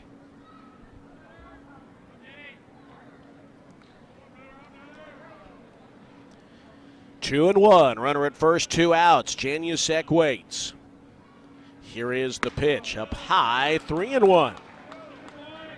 Well, we talk about those risers in right field, Tom. When he elevated, his top of his glove was about equal with the top of the risers out there. That's getting up. Yeah, you can go back and watch it on social media. It is as impressive a play as you'll see at any level. Here's the 3-1 pitch to Janusek. He fouled off a fastball. Sprayed back behind the plate. Now the count is full. That'll send Reebok on the move with 2 down. Got one he wanted and just fouled it off.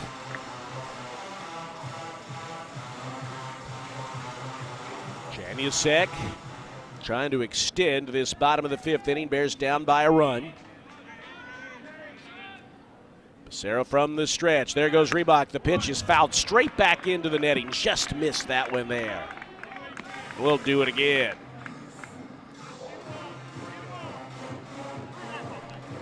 Throughout the year, the Bears have been pretty good, Derek, with 2 outs, producing runs. And they got an opportunity here if Janusek can find his way on board. Big Tice Armstrong in the on-deck circle. There goes Reebok again, and the pitch is popped up. He had to reach for that and pops it into shallow left field. The shortstop, Coleman Ryan, makes the catch to retire the side. Pearson Reebok delivers a 2-out base hit, but that's all the Bears can muster.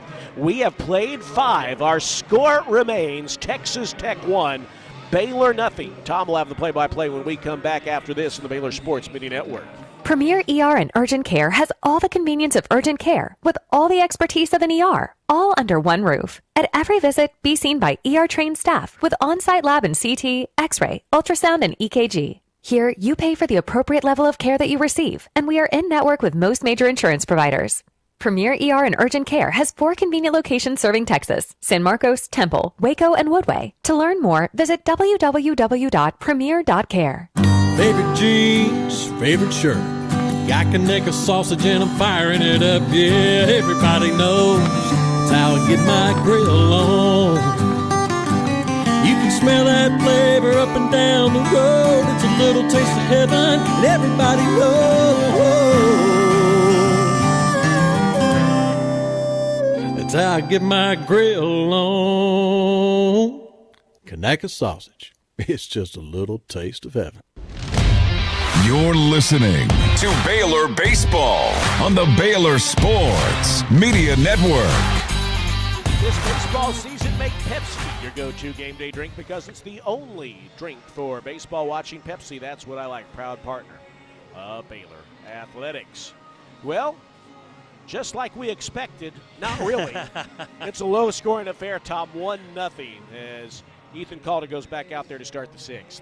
Sandy Koufax against Don Drysdale. I mean, I don't know. Yeah. Dodgers on the brain. Yeah.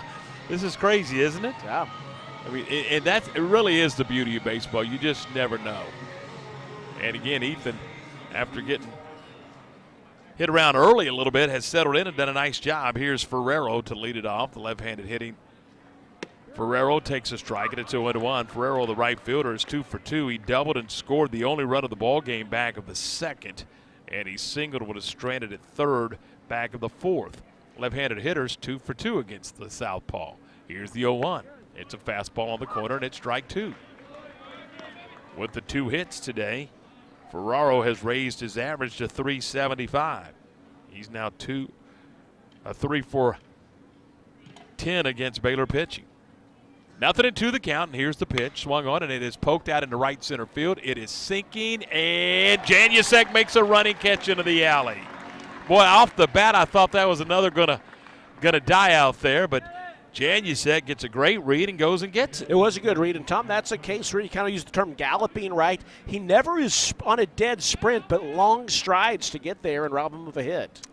A rare out to start an inning for the Red Raider offense, and here's Matt Quintanar. Quintanar's hitless in 2 trips.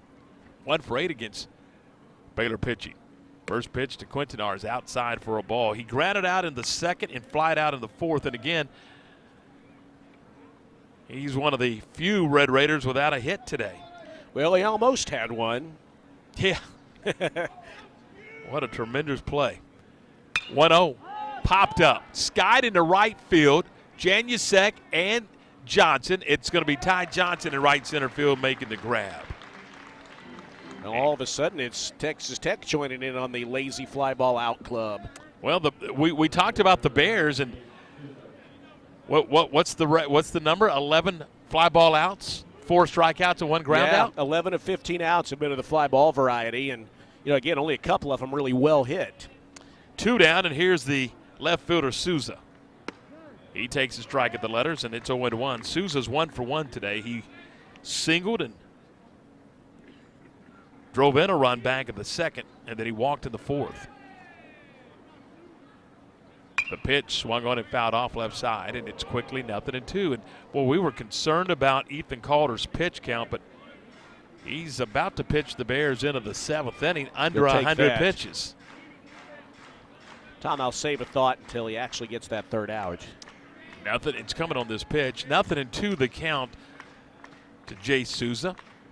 Lefty Calder kicks and comes home, and the 0-2 is just off the plate for a ball, and it's 1-2. This guy's been pesky this weekend against the Bears. Be nice to retire him. A run of the 2nd for the Red Raiders, and that's it. It's 1-0 Tech. Here's the pitch. It's called strike 3 at the knees. Down looking goes Souza, and another 1-2-3 inning for the Bears and Ethan Calder. No runs, no hits, nobody left. Middle of the 6th. It is 1-0 Texas Tech. Tom, I will say, you and I have been doing this a while. I cannot remember the last time the Bears had all 3 starters go 6 innings or more in a weekend. You know what? That's a great point. I have not seen that in a long, long time around here. Starting pitching has been brilliant, to say the least. 1-0 Red Raiders. We're back with more on the Baylor Sports Media Network. At Baylor Scott & White McLean Children's, you'll find the care your child deserves and trusted expertise to set your mind at ease. With a network of convenient pediatric, primary, and specialty care clinics and an advanced medical center, they offer a full range of pediatric care close to home. Learn more at bswhealth.com/McLean-Children's. That's bswhealth.com/McLean-Children's. Do you want to earn points while cheering on your favorite Baylor teams? Join Baylor Bold Rewards. Track your attendance on the Baylor Sports app across athletic events and earn points towards prizes and experiences. Download the Baylor Sports app or register online today at BaylorBoldRewards.com and start earning your points today.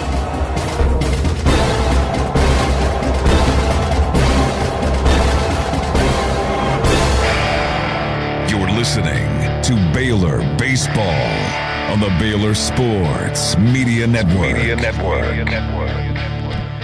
Well, the Bears trailing 1-0 here as we head to the bottom of the 6th inning. Armstrong, Snow, and J.J. Kennett out to face Becerra. Donovan Becerra, again, as we mentioned, came into the game with an 11.57 earned run average. And this is by far his longest outing. He's dropped the ERA to 8.10 through his first 5 innings of work. 7 hits for the Red Raiders, 2 for the Bears. Most of the Red Raiders' hits came in the first couple of innings. 4 of their 7 hits came in the first 2 frames.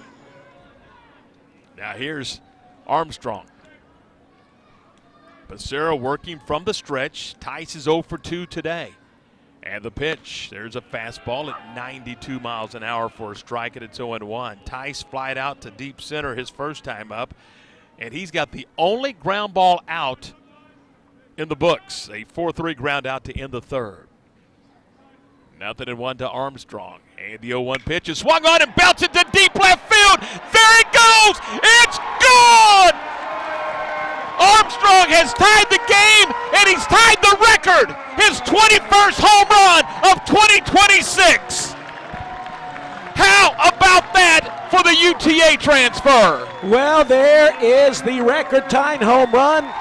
He's joined Charlie Carter's 1998 season as the 2 best in program history, and he's got plenty more time to go, Tom. A no-doubt shot, a line drive over the left field wall, 107 miles an hour off the bat. This is ridiculous what he has done this weekend offensively. Simply ridiculous. You just don't see this, Derek. No, I mean, and now you're looking at, Tom, he has in his last 4 ball games, now making his last 5 ball games, 7 home runs, 4 doubles, and 12 RBIs. That's absurd. That's absurd. I mean, it totally is. And there is a conference on the mound right now. Maybe this will kickstart the offense. Yeah, it's high time a Baylor hitter got to Becerra. I mean, his numbers say you can do that coming in. It's been quiet, but, well, if there's anyone that you expect to do it, it's Tice Armstrong, and he just did so. And that is going to be it for Becerra. Tim Tadlock out of the dugout to make a pitching change. Interesting. Guy gives up a dinger, and he's out of the ballgame. Yeah. So we have a pitching change here at beautiful Magnolia Field at Baylor Ballpark with our ball game tied. It's Baylor 1 and Texas Tech 1. We'll tell you about the new Red Raider pitcher when Bears baseball continues on the Baylor Sports Media Network. Hey, Baylor fans, this is your call with Harley-Davidson of Waco. Whether you're hitting the open road or tailgating at McLean Stadium, we've got the ride to match your Bear pride. Check out our wide selection of new and pre-owned motorcycles. Visit our service department or shop all the latest gear and accessories to show off your Baylor spirit and Harley pride. Visit us today and find your freedom on 2 wheels. Harley-Davidson of Waco, where Baylor fans never ride alone. Visit in-store or at hdwaco.com. Sick 'em Bears. Y'all listen up. Let me tell you something about group meals from Rudy's Barbecue. It's got all you need for all the folks you gotta feed, smoked meat, sides, and more. There's everything down to the tablecloth, just like the one that you see at the store. At a bridal shower, it's better than flowers. And a long-distance meeting, it'll pass the hours. It'll feed all the cousins at a family function. It's better than potluck at a church luncheon. Next time you need to feed 10 or more, call and order a Rudy's group meal. Next in line. You're listening to Baylor Baseball on the Baylor Sports Media Network. Well, it's a 1-1 ball game here in the bottom of the 6th inning. Tice Armstrong delivered his 21st home run of the season to start the frame, tying Charlie Carter for the most in a single season in program history. And now, with a new pitcher out there, we kind of reset. The reliever is Connor Schaus, who's an excellent two-way player for them. He's an excellent hitter. Pitching numbers not as good, though. In 7 appearances on the year, 1-0 record, and an 8.64 earned run average. 8 1/3 innings, he struck out 12, but he has also walked 6. Opposing batters are hitting at .226 against Schaus as he'll come in to face Hunter Snow. Donovan Becerra, Tom, got a glad hand from his teammates, and he deserved it. That was the best out of his career, and I mean, you're talking about a guy who gave them 5+ innings against a Baylor team that had been hot the first 2 games of the series offensively, but you can exhale a little bit now that Tice has tied the record, and now that it's a tie ball game. He not only gave them much more than they thought they were going to get from a number of innings, but also he limited the Bears to just the 1 run. I mean, he did more than his part. He did in this start because, again, as you pointed out, I think 2 2/3 was his longest. Yeah, and he went 5+. Yeah. So here's Schaus on the bump. He's going to face Hunter Snow. Still nobody out. We're just underway in the bottom of the 6th in a brand new ball game at 1 apiece. Snow is 0 for 1. He walked his last time up. And the pitch swung on and hit deep to right, but a hooking foul. There's strike 1. Good gracious. Just a little out in front of that one, gave it a ride. Tom, I want to mention, I was thinking a week ago at this time, you and I were in Phoenix.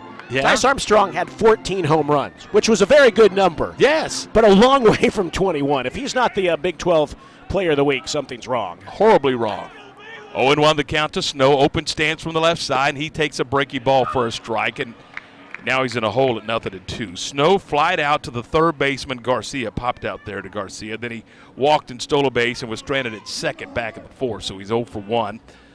0 for 4 in the series. 0-2 the count. Schaus is ready. Here's the pitch. It's down and in with a 95-mile-per-hour heater. He's got a little velo. He's also the designated hitter, so technically he's hitting for himself here in this situation as he is now on the bump. 1 ball and 2 strikes. Here's the 1-2. Checks his swing and did not go on a breaking ball that's down and in, and Schaus thought he had strike 3. So did the catcher, Quintanar. Derek, you and I were talking yesterday about power-hitting catchers the Bears have had over the years, and we were throwing out Josh Ford and Shopping. I mean, there's been several. Shea Langoliers. This pitch is swung on and hit out to right field, sinking, but making a sliding catch is Ferraro, and there's one down, and he just robbed Snow of a knock. He did. Those can be hard to catch. A line drive right at you, but he read that and was able to get down to a knee to rob him of it. Still, though, I'll say this. It's small measures of improvement, but after all the strikeouts, Hunter Snow's making better contact now. Here's one down, and here's J.J. Kennett, who's flied out a couple of times. I mean, you had Zach Dillon. We've had some really good catchers come through this program over the years.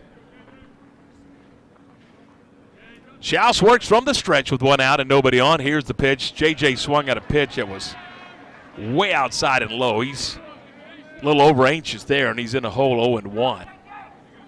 J.J. again flied out to left field, back in the 2nd, flied out to center field in the 4th. He's 3 for 9 against Red Raider pitching this weekend. 0-1 the count to the Baylor backstop. Here's the 0-1 pitch. He checks his swing. He went around, and it's 0-2. J.J. yesterday with 3 for 4 with a pair of runs scored in that nightcap. It was a long day of baseball yesterday, but a very productive day as the Bears won the series with a sweep of the Red Raiders. Nothing into the count to J.J., and the 0-2 swung on a miss. That's a tough at bat for J.J. He's had better ABs. Yeah, he has. Chased a couple of pitches, including a ball there for the third strike.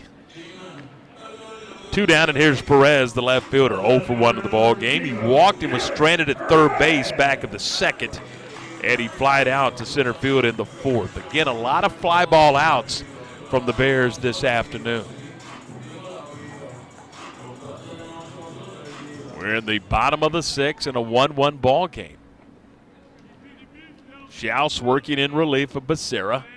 Works to Dylan Perez, who starts him off with a fastball for a strike, and it's 0-1. Good velocity, 95 from Schaus. You know, their ERA as a staff, obviously not good, but they do have a lot of guys who can bring it up there. Came in as, for the season, at a 6.35 ERA. Here's the 0-1. Swung on and fouled off. It's 0-2. In Big 12 conference play, though, Derek, their team ERA was 9.21. Woof. My goodness gracious. So the Bears are due, is what you're saying here offensively. But a team batting average of 325. Nothing into the count. And the 0-2 pitch bounces in for a ball. Baylor's team batting average in Big 12 play, 250. I mean, none of this equates. No, is what right. I guess is what I'm getting to. Well, and it's where I can't remember a team. You know, they are way ahead of the pack in batting average, way ahead by 20 points. Of a good Arizona State team who's second, and they are way behind the next to last team in ERA, nearly a run worse. That's odd at this time of the year. Doesn't make a whole lot of sense, does it? 1-2 the count on Dylan Perez, the Baylor left fielder, with 2 out and nobody on. Shouts to the stretch, and here's the pitch. Swung on and a slow roller foul up the first baseline. He stays alive. Should he reach, then the Baylor center fielder, veteran Ty Johnson's going to get a chance.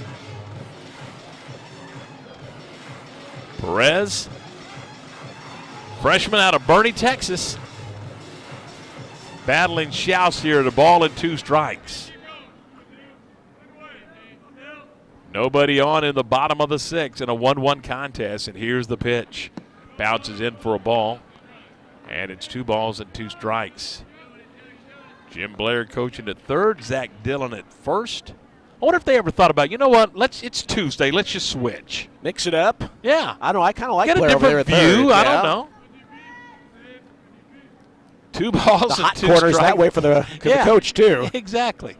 2 balls, 2 strikes. The pitch to Perez is swung on, and it is ripped into the alley in left center field. It is down for a base hit. It's all the way up the alley to the wall. Dylan Perez around first. He's into second as Perez goes shopping at the gap for a base knock. He's in scoring position, Tom, and that was well struck the other way by Dylan Perez, who's given the Bears some good at-bats this weekend. 4th double of the year for Perez, and young Dylan now has a 4-game hitting streak for Baylor. Has some good at-bats. He was a part of that inning yesterday in which the Bears drew the walks to force home what would prove to be a big run. And now here's Ty Johnson with a chance to give Bears the lead. Excuse me, Johnson has hit the ball hard twice. I mean, he's got a base knock to right field, and then he flied out to center field. He's barreled it up a couple of times today and is due, hitting .221 on the year. Runner at second in scoring position. Schaus is ready. Here's the pitch, swung on and foul back. They were strike 1. Ty with 16 RBIs on the year. He is 3 for 8 in the series. I beg your pardon. He is 4 for 10 in the series. No, let me rephrase that. He is 3 for 8 in the series. 0 for 3 in the ball game yesterday. 0-1 to Ty Joe. And the 0-1. Down and in, laid off that pitch. That's a pitch that a lot of the left-handers have gone after, is that down and in, under the hands, and he did a nice job of laying off of that. Johnson out of Flower Mound, transferred to Baylor from McLennan Community College. 1 ball and 1 strike. A look back at the 1-1. Down and in again, he laid off of it. Yeah, he flinched, but he laid off, and now he's had the count 2-1. 2-1 the count. Landcloss is on deck. Let's see if the bottom of the order can get some things rolling for the Bears. Ty Armstrong tied the game when he led off the 6th with a home run. 2-1 the count. Runner out at second base is Dylan Perez, and here's the pitch. It's high away, ball 3. Boy, you talking about missing a release point. Wow. Landcloss, I beg your pardon, Schaus not even close there. Well, Landcloss on deck, and you want to find a way to pass the bat to him, however it takes. Oh, home plate umpires. Was he barking at the Baylor dugout? I don't know. If he was, he's got rabbit ears. 3-1 the count. Schaus is ready. Here's the pitch to Ty Joe. Swung on and hit on the ground up the first base line, but foul. And it moves the count to 3 balls and 2 strikes. Ty singled to right in the second inning and was stranded at second base, and he flied out to end the 4th, so he's 1 for 2 today. He has scored a couple of runs in the series. He's driven in a run. 3 balls and 2 strikes. Schaus is ready, and the payoff. Up and in. It did hit him. That ball hit him on a 3-2 pitch, and Ty Joe goes to first base. Well, we've seen that a few times this week, and honestly for both teams where you get to 2 strikes and then give them a freebie, but the Bears will gladly take that. And 2 on with 2 out for Cole Landcloss. And that was going to be in there either way. But Landcloss 0 for 1 today. He walked in the second, and then he flied out in the 5th. Start of the day hitting 167. The average at 158 with 2 runs driven in. He's got an RBI chance right here, a chance to untie the game. It's 1-1. The pitch is wide for a ball. It is 1-0. And again, make Schaus throw strikes. And just a little over 50-50 through 21 pitches, 12 strikes, 9 balls. And Quintanar, the catcher, is going to go stall as he has a conversation with Schaus. They're not throwing. They're in the pen, Derek. But right now, they are not throwing.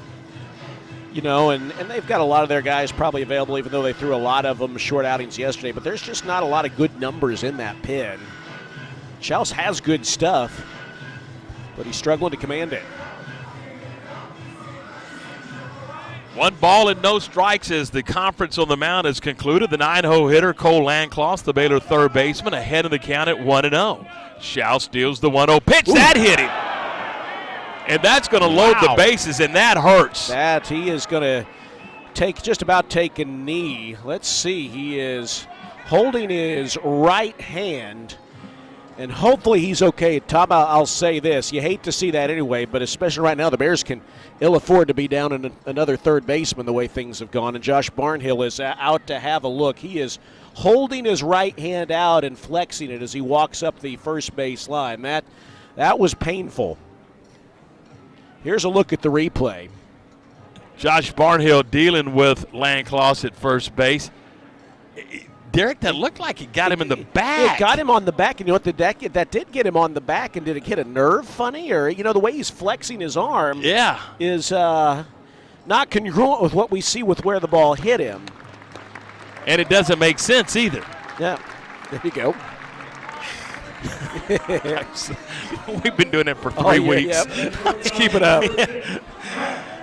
Well, he's going to stay in the game, thank goodness. And now, Derek, we talk about 2 outs all the time, and this team has now got the bases loaded with Travis Sanders at the plate. Trav is 0 for 2 today, a fly out and a ground out. He had a chance like this in the second inning, bases loaded, 2 outs, and flew out to deep right center field. Gets another chance here. Yes, he does. 5 for 9 on the weekend with 5 runs scored and an RBI and a chance to bust the game open for the Bears. Here's the pitch to Travis. It's low ball 1. You talked about his walk totals, Tom. He's got to make Schaus throw in a strike. Yes. He walked back in the first inning for the 32nd time this season, and now trouble again. Equipment issues for Quintanar, the catcher. And he's got it repaired. And now it's broke again. Over at third base is Perez. At second is Johnson. Landcloss is at first. A double and 2 hit batters have created an issue for Tech pitching. And the inning began with a solo home run by Tice Armstrong. Snow flied out to right field. J.J. Kennett struck out. Bears with a chance for a big frame here. They're looking for a crooked number and an opportunity to take the lead. We resume play. A ball and no strikes. the 1-0. Way outside, ball 2. Not even close. And now they are moving around in the Red Raider pen. We got a right-hander heating up in a hurry. 2 balls, no strikes to Travis Sanders. Sanders a .365 average. The pitch swung on, driven down the right field line, but this one slicing foul onto the berm. He hit it on a button, but it was a little tardy. And now the count at 2 balls and 1 strike.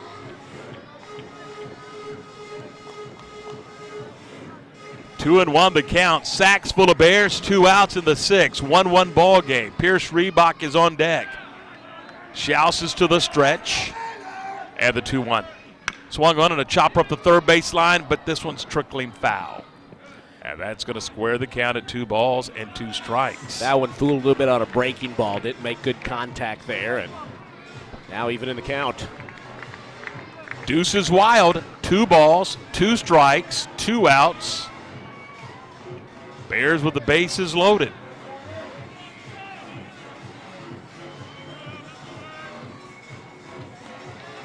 Schaus ready to go to work. Second baseman Lopez out in shallow right field. Sanders ready. Schaus ready. The 2-2. Outside and low, ball 3. Now the merry-go-round begins. With the pitch, all 3 runners will be off and moving. The only thing they have to do is make sure that Schaus commits to the plate. And if he does, you are off and moving. And something to the alley could clear the bases. 3 balls, 2 strikes, 2 outs. The pitch, swung on, driven into the air to left field, left center, it's down, base hit. 1 run's going to score, 2 runs are going to score, and the Bears have the lead. He did his job there, Tom, on a payoff pitch. Got a fastball and nothing fancy. Just pulled it slightly up the middle into left center field, and the Bears have their first lead of the afternoon. Perez hits the pay station, as does Ty Johnson. Landcloss will stop at third, and the Bears, with 2 outs, have done some damage. Well, that's been elusive all day long, and now you want to keep it moving with Reebok up there. You like seeing Travis Sanders get a second crack at that with the bases loaded, and he came through. That's a 5-game hitting streak now for Travis Sanders. RBIs 31 and 32 on the year. And here's Pearson Reebok, who had a bunt single his last time up. He's 1 for 3. There goes Sanders. The pitch is outside for a ball. The throw down is in time. And the Bears want a review. And so does Mitch Thompson. Don't go anywhere, kids. We're going to have a review as immediately Sanders on the move felt like he swiped the bag. He came up indicating that he wanted the review, as did third base coach Jim Blair. So Mitch Thompson says, you know what, let's roll with the review. It was close. The throw down was just a little in front of him, but the second baseman there had to back swipe on the tag, and that's the question. Did Sanders get the fingertips in there ahead?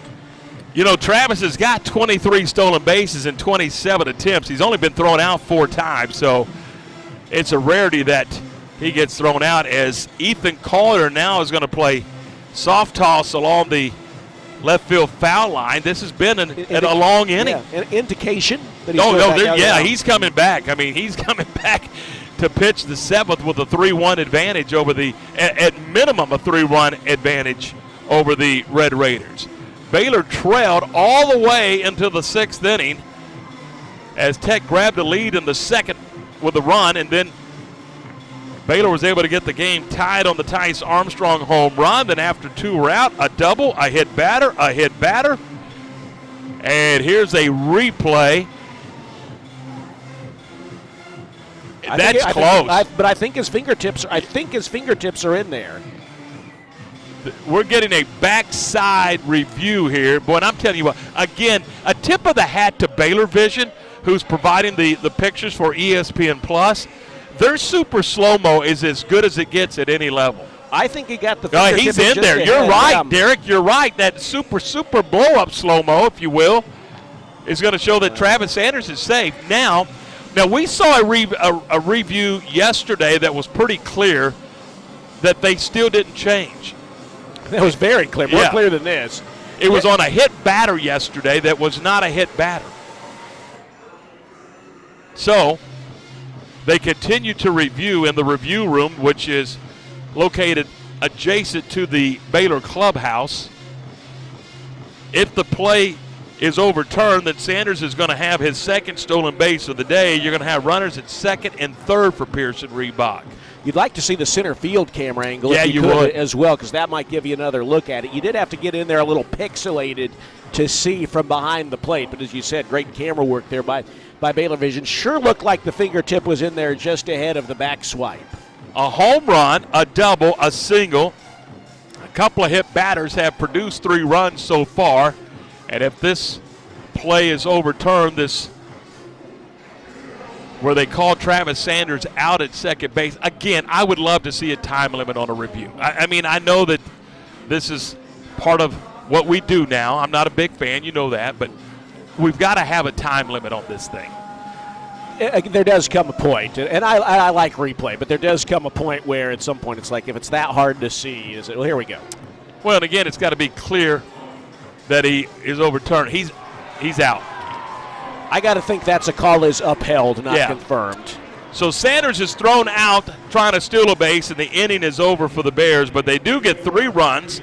They do it on 3 base hits, including that Tice Armstrong record-tying home run.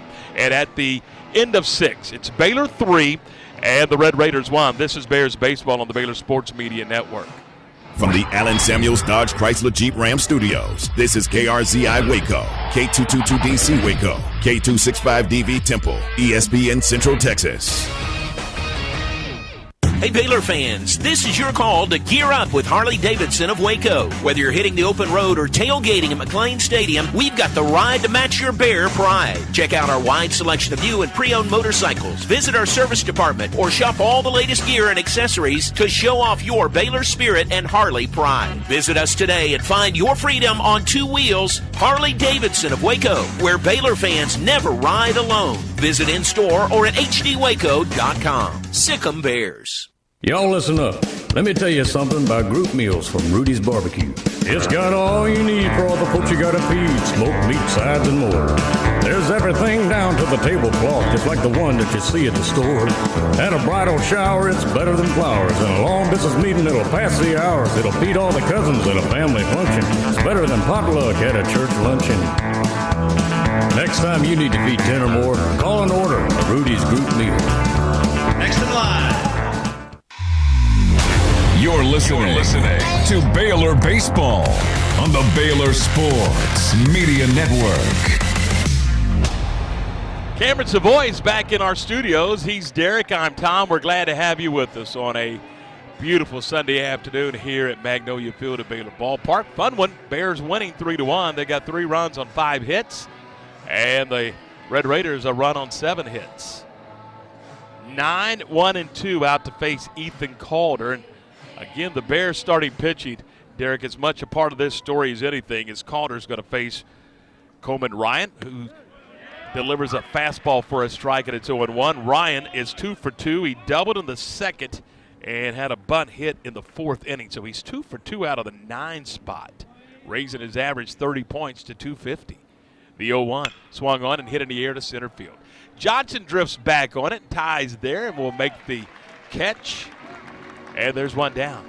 I sure wish they would get settled in on those catches. Ty is just, said, hey, here we go. I'm going to make this catch. Cool customer. Yeah, but it makes me nervous. Yeah. One down, back to the top of the order for Kyler Thompson. Thompson, a base knocking 3 trips.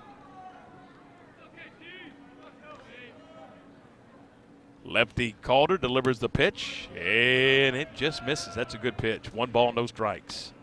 Thompson singled back in the first, then he popped out in the second, struck out in the 4th. A 1 for 3 afternoon. He is 3 for 10 against Baylor pitching this weekend. Here's the 1-0. It is on the ground, third base side. It is a fair ball. Grabbed by the third baseman, Landcloss behind the third base bag and throws a BB to first in time for the out. Sure-handed play by the freshman. That ball was behind the back. It's play needs to make, but that's a tough throw, and he made it on plenty of time for the out. From here, this old man's eyes, I thought that ball was a foul ball.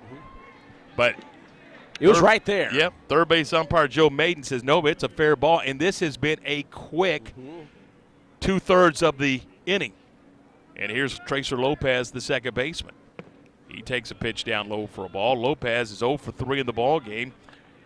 Fielder's choice in the first, flied out to end the second, struck out to end the fourth. You know, Tom, and I'm going to say I am racking my brain trying to think of the last time we've seen Baylor pitchers 3 in a weekend go 6 innings. Here's the 1-0. It is lined into center field. Coming on is Johnson. He'll make the running catch, and that's the 7th. 3 up, 3 down for the Red Raiders. Could we see Ethan Calder in the 8th? We'll find out. Stretch time at the ballpark. It's Baylor 3 and the Red Raiders 1. This is Bears baseball on the Baylor Sports Media Network. Baylor fans, ready to keep it cool this season? Ice and Easy delivers premium ice lightning fast. From tailgates to restaurants, construction sites, concerts, and races, Ice and Easy has you covered. Game day or work day, keep your drinks cold and your spirits bold. Ice and Easy, we deliver, you chill. Proud supporter of the Baylor Bears. Hellberg Barbecue is a family-owned business started here in Waco, Texas, and proud to serve the local area. They love to cater all kinds of events, big and small. Serving Baylor and its families is one of their favorite things, and they even ship barbecue nationwide. Check them out while here in Waco or online and support one of Waco's local barbecue restaurants, Hellberg Barbecue. Salt, pepper, and a whole lot of prayer. You're listening to Baylor Baseball on the Baylor Sports Media Network.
It's a Sunday, and it's going to be an offensive game, isn't it? I mean, it's going to be 17-14. We've seen some of those in Lubbock on Sunday afternoons, but not today. 3-1 ball game, home half of the 7th as Lowe gets ready to work here against the Bears. Tom, thinking again back to that 4th inning for the Bears, or that 2nd inning, I beg your pardon. How big was that catch by Brady? That was the 4th inning. That catch by Brady Janiusek that took 2 runs off the board. It did. For Texas Tech. Clearly did. I mean, that's a 2-run bomb, and who knows how this game moves from that point on, because it changes the whole way you manage the game. And he makes the play, and really, Ethan has been terrific. And he has retired, 8 in a row now, and his pitch count is for 7 innings, it's in pretty good shape. It is. He was approaching 60 pitches in the 3rd inning. Yeah, and he's at 97 now. That'll work. Here's Reebok, 1 for 3, a bunt single his last time up. And look where the third baseman is right now. Garcia is in on the grass with the left-handed hitting Pearson Reebok at the plate. Hughes, the first baseman, plays back. And Johnny Lowe ready to go to work, and the first pitch to Reebok is upstairs for a ball. It is 1-0. 95 on the radar gun here at Magnolia Field. A ball and no strikes to Reebok. A base knock here pushes the average back over 200. He's got a home run, 14 driven in. 1-0 is high for it's a strike of the letters, and it's 1-1. I beg your pardon. Bears are on the road on Tuesday night. We're going to be in San Marcos. Big game. Take on the Bobcats of Texas State. Look forward to having you with us here on the Baylor Sports Media Network. 1 ball, 1 strike to Reebok, the Baylor second baseman. 1-1 is hit in the air down the left field line, slicing foul. That one's going to be in the auxiliary bleachers down the left field line. Tom, I'm thinking back. We may have had 3 pitchers go 6 innings or more this weekend, and now 7. Now all 6. I'm trying to think. Maybe in 2019, the triumvirate of Tyler Thomas, Jimmy Winston, and Paul Dickens might have pulled that off. They were all very solid, but I can't remember. 1-2. Down low for a ball, and it's 2-2. And I feel like in some of those late year mid-teens, there wasn't much of that. You might have to go back to the 2012 Big 12 championship season or something like that to have seen something like that. I'm going to throw a number out at you, and I'm going to do it off the top of my head, so I need you to verify. 2 balls and 2 strikes to Reebok. At the 2-2 pitch, he swung on a miss. He struck him out. But your starting pitching today, or this weekend, has limited the Red Raiders to 4 runs. 1 in game 1, 2 yesterday, correct, and 1 today. And that is 4 runs so far in 22 innings pitched. Yeah. Reebok strikes out for the second time today, and there's the first out of the bottom of the 7th.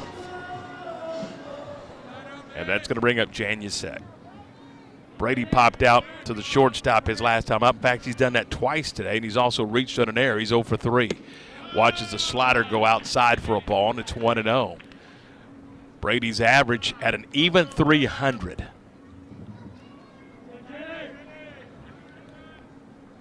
One ball and no strikes to Janusek. And the 1-0 pitch. It's low ball 2, 2 balls and no strikes. His next home run will tie Max Muncy for the all-time record for a freshman in a Baylor uniform. And that's pretty impressive. That's company. special. Yeah. And we got a couple of guys here doing some really neat things. 2 balls and no strikes. And the 2-0 to Brady Janusek is swung on and hit on the ground out to the shortstop, Coleman. He's got it, fires to first in time for the out. It's a nice stretch there by Hughes at first, and now here's the man of the hour. Could he? Will he? He could. Should they? Well, first base is open. Now, they have not been inclined to pitch around him this weekend. No, they have not. And you know what?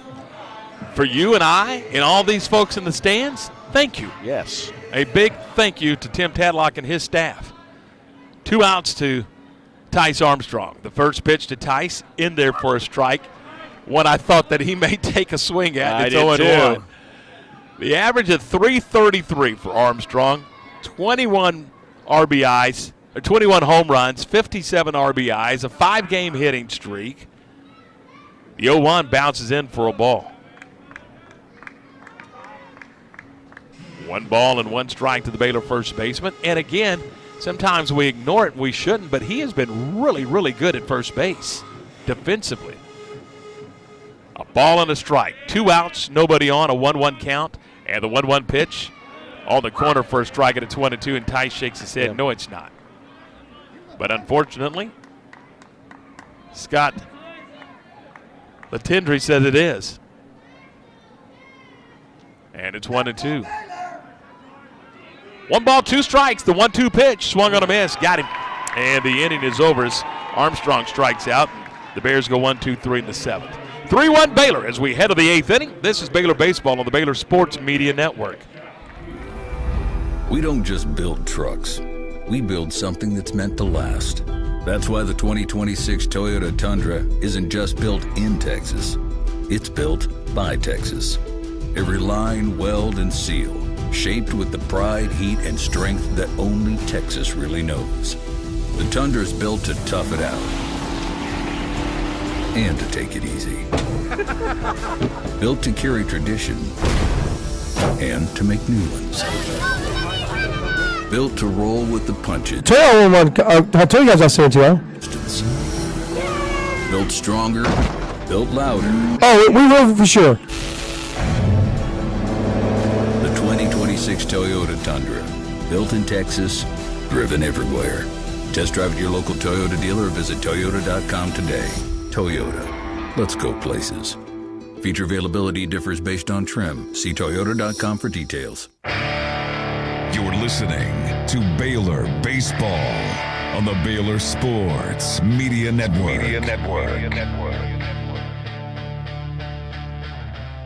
Derek Smith, Tom Barfield, glad to have you with us on a Sunday afternoon as the Bears look to conclude this 3-game series with the Red Raiders. Swept a doubleheader yesterday, lead this afternoon 3-1. For the Bears, they got 3 runs. They've done it on just 5 hits, no errors. They've left 7 men on base. For the Red Raiders, they've got a run on 7 hits. They've committed 1 error. They've also stranded 7 base runners. Starter Ethan Calder back out for the 8th inning. Schaus, the DH. Logan Hughes, the first baseman. Garcia, the third baseman. And Derek Smith with the call. Hey, thank you very much, Tom. It'll be Schaus, who's now the pitcher, stepping in against Calder, who's matched his career high with 7 innings pitched. Next out would be a new career long. And the first pitch is a breaking ball outside corner. Strike call. It's 0-1.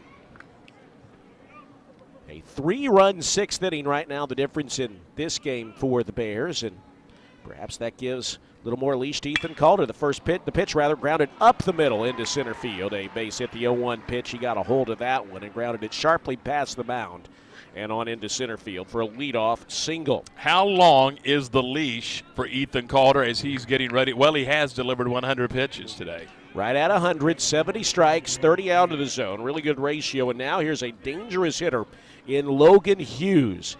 Led the Big 12 in homers last year. Leads Texas Tech with 12 this year. And he's the potential tying run. Calder looks over at first. Here's the pitch to Hughes, and he hits it high and deep to right field. The game is tied. Well, he jumped all over the breaking ball and sent it high over the wall in right field, and we've got a brand new ball game tied at 3 apiece. His 13th of the year. RBIs number 57 and 58. And we are right back where we started here in the top of the 8th inning.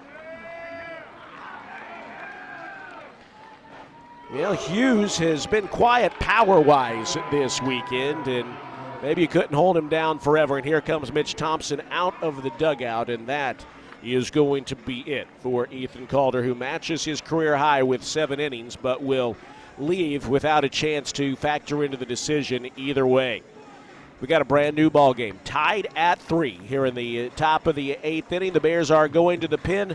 Braden Bergman makes his way out there. We'll give you the numbers on him when we come back. Good hand by a good crowd here at the ballpark for Ethan Calder, who matches his career high at 7 innings and exits the game tied at 3 here on the Baylor Sports Media Network.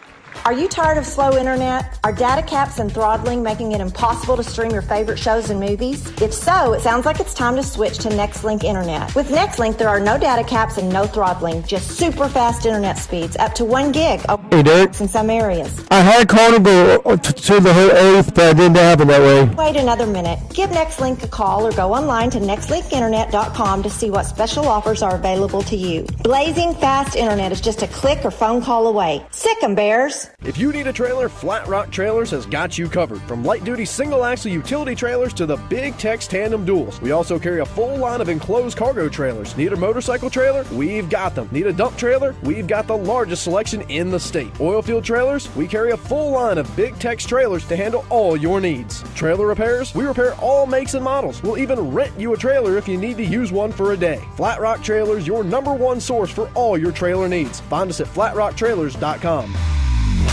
You're listening to Baylor Baseball on the Baylor Sports Media Network. Rudy's is a proud sponsor of Baylor Baseball. Be sure to stop by your local Rudy's or Rudy's.com for some real Texas barbecue. Enjoy 100% oak smoked meats, delicious sides, and Rudy's signature sauce.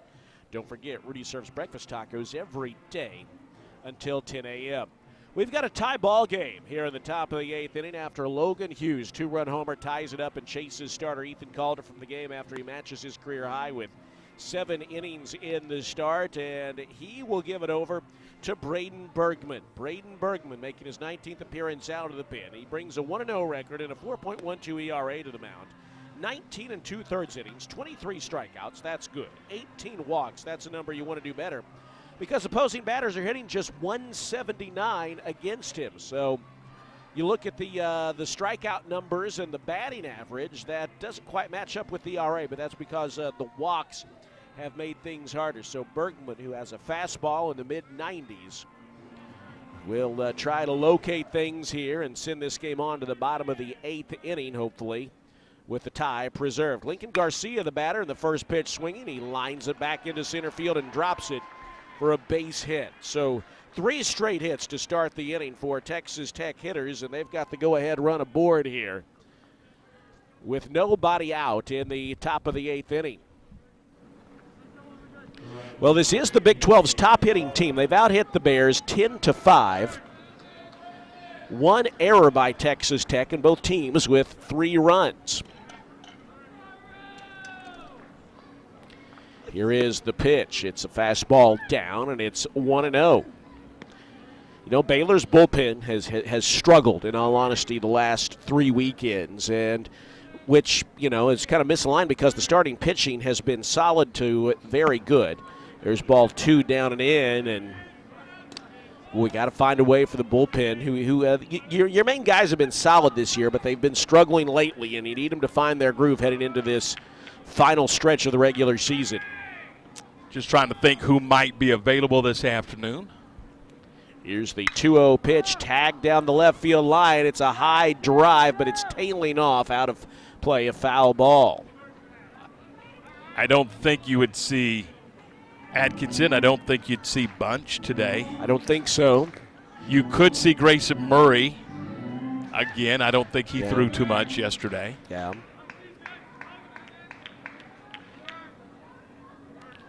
Here's the 2-1 pitch. Ferraro loops it down the left field line and drops in for a hit. There's 2 on with nobody out. 4 straight hits to start the inning for Texas Tech, and now here's Matt Quintanar. Texas Tech has the go-ahead run in scoring position with nobody out.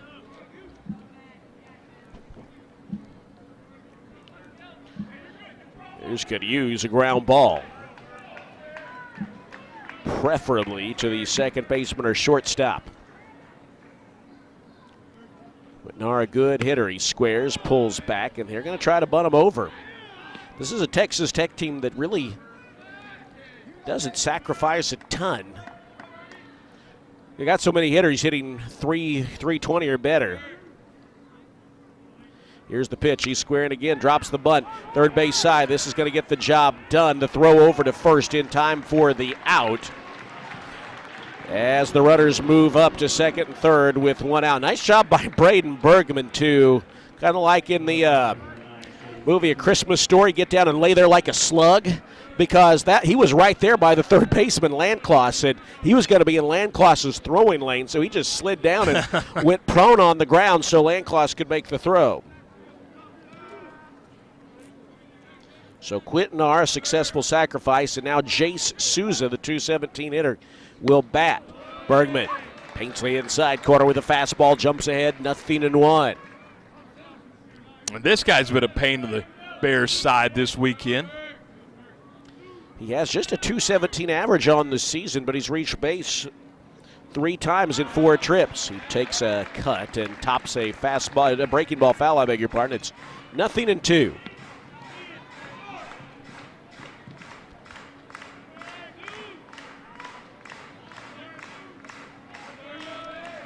Three ball game. Texas Tech threatening. Top of the 8th inning, the 0-2 pitch. Can't get him to chase. An off-speed pitch up and away. Texas Tech has Garcia at third, Ferraro at second with 1 out. Bears are going to bring the infield in. Here's a 1-2 pitch. It's a breaking ball outside. Kennett came up ready to fire to third, although there was no one there. And the count evens at 2-2. Bears bullpen is quiet right now, Derek. Bergman has shown he can get you, a couple innings worth if you need it. You need him to here, perhaps. The 2-2 pitch, a bouncer over the mound. Here comes a run home. Sanders will throw home and out at home plate. Garcia cut down. Great read and reaction by Travis Sanders. He threw to the plate, and the Bears get Garcia easily for a big second out of the inning. Not the greatest throw from Travis, but a terrific pickup on the short hop by J.J. Kennett, and he applies the tag, and you get the out. So it's a fielder's choice for Souza. 6-2 on the put out at home plate. And now with 2 outs, runners on the corners, the batter is Coleman Ryan. He's 2 for 3 today. And here comes Sean Snedeker out to have a word with Braden Bergman. Bringing the infield in pays off there for the Bears. If the infield's not brought in, they score that run. Oh, easy. Yeah. Absolutely. And so right now the tie is preserved. And Sean Snedeker talking to the entire infield there and battery along with his pitcher Braden Bergman.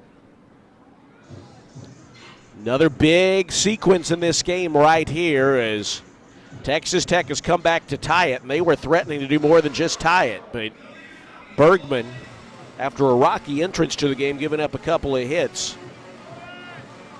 Now an out away from sending this game on to the bottom of the 8th, still tied. But the go-ahead run 90 feet away and insurance at first for Texas Tech.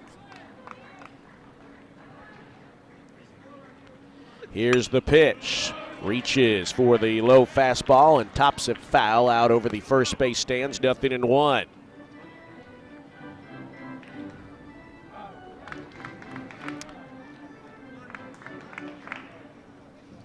Oh and 1 to the waiting Coleman Ryan in the right-handed batter's box. Bergman cuts it loose and bounces it up there. Good block by J.J. Kennett with the go-ahead run at third base.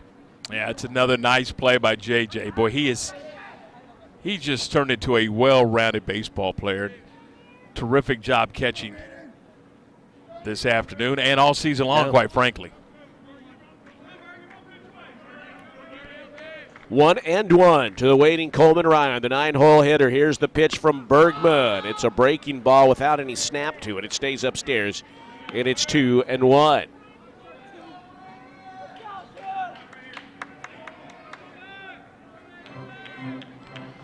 Three runs, 11 hits, an error for Texas Tech. 3 runs on 5 hits for the Bears. Well, the Jayhawks polish off Arizona today, 11-5. That's a clean sweep. Yeah. They're running away with things right now in the Big 12. 2-1. Here's the pitch. Pop foul behind the plate. That's going to drift out of play, and the count evens at 2-2. It's right above Tom Barfield's head here in the home radio booth. I beg your pardon. I had it. You did. You would have. I would have. 2-2. 2 balls, 2 strikes, 2 on, 2 out. 2 runs in here in the top of the 8th inning. Bergman sets, and the break-even pitch is up and away. Ball 3, and the count is full. Souza will be off and moving with the pitch. Will the Bears continue to hold it? And they will. Armstrong staying there at first. 2 outs. Runners on the corners. Here's a payoff pitch, and it is swung on and missed. That's a strikeout, and that's all for Texas Tech here in the top of the 8th inning. Nice job by Braden Bergman. 2 on, nobody out. He keeps any further damage from taking place and sends this game on to the bottom of the 8th inning. It'll be Snow, Kennedy, and Perez due up for the Bears. We're tied at 3 after Logan Hughes' 2-run home run to tie it here in the top of the 8th. We head to the bottom of 8 after this on Baylor Sports Media Network.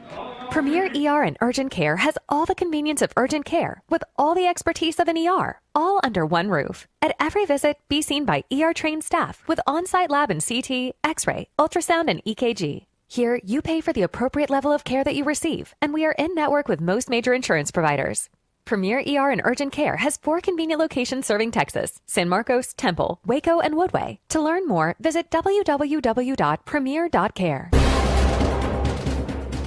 Do you want to earn points while cheering on your favorite Baylor teams? Join Baylor Bold Rewards. Track your attendance on the Baylor Sports app across athletic events and earn points towards prizes and experiences.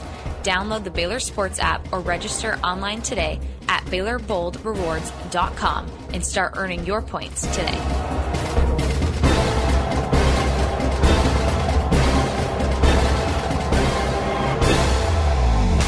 You're listening to Baylor Baseball on the Baylor Sports Media Network.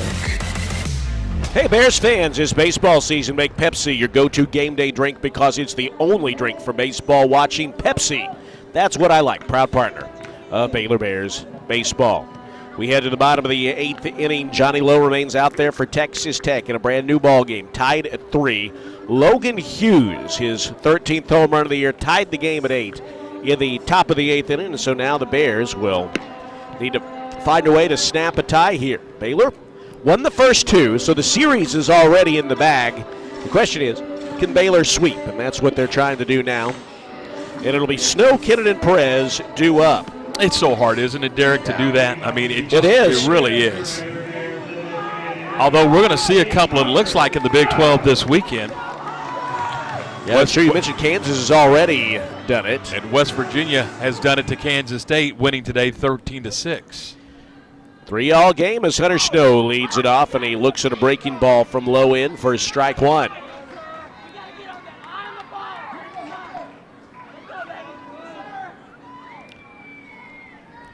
It'll be a 0-1 pitch.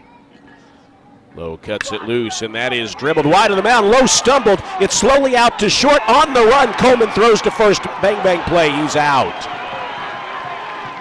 Yeah, I'll tell you what, the reaction from the fans on that side of things makes you think maybe it was even a little bit closer, but looked like the throw just beat Hunter Snow, and it does not appear there'll be any challenge. I don't know. That looked awfully close on the replay. Yeah, he's out. He's out just barely. Yeah. Just barely. Good no challenge because the Bears only have one left, and you may need it at a big moment late. One out here is J.J. Kinnett. Tried to throw on the brakes, and he did, and a breaking ball in the dirt. The count is 1-0. Kinnett hitless in 3 trips today. He's working on an 8-game on-base streak, and right now, if he can reach, he'd be the go-ahead run on base. Lowe with the pitch. Outside corner for a strike. Count evens at 1-1. We need him just to poke one right down that right field line. He nearly did it earlier in the ball game. He's really, really accomplished at going the opposite way. Here is the pitch. Way inside. Almost hit him. That was a 94-mile-an-hour heater from Johnny Lowe, and the count moves in Kennett's favor, 2-1.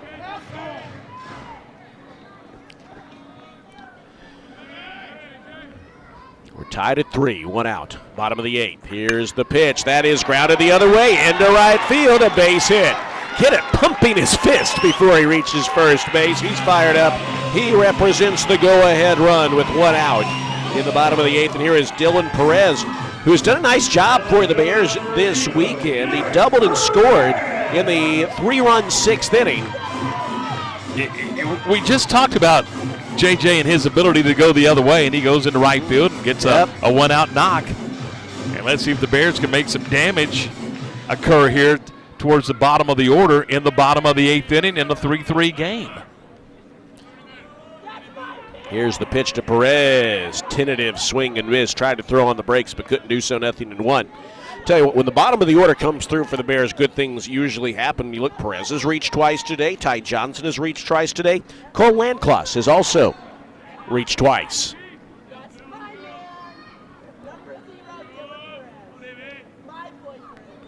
Nothing in 1.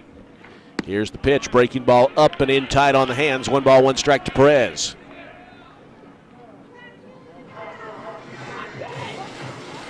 Well, last night got a little more dramatic than we wanted it to, but the Bears won. Today it's been close and a little dramatic throughout. If you're wondering, has Tice Armstrong tied the home run record? The answer is yes. He's at 21 on the season. He tied the game with a line drive, a rocket in the inning. There's a fly ball down the left field line. That's tailing towards the corner. It's going to drop in for a base hit. Kinnett on his way to third. He'll stop there. It's a double for Dylan Perez, his second in as many at-bats, and the Bears are in business here in the bottom of the 8th inning. Runners at second and third with 1 away. Hey, he hit that hard, Derek. I mean, he smoked that one to left field, and that's his second double of the day, his 5th of the year. This is a kid that's just starting to really contribute offensively to this club. 105 off the bat for Perez, and now for Ty Johnson, goal number 1, put it in play. Put it in play and get it either in the outfield deep enough to bring home Kinnett from third, or, as we're going to have a mound visit for Texas Tech, or just Get a ground ball to the right side. Since inserted into the lineup on a regular basis, Perez now has 5 multi-hit ball games. Or 6 multi-hit games. 6 now, yeah, with this one.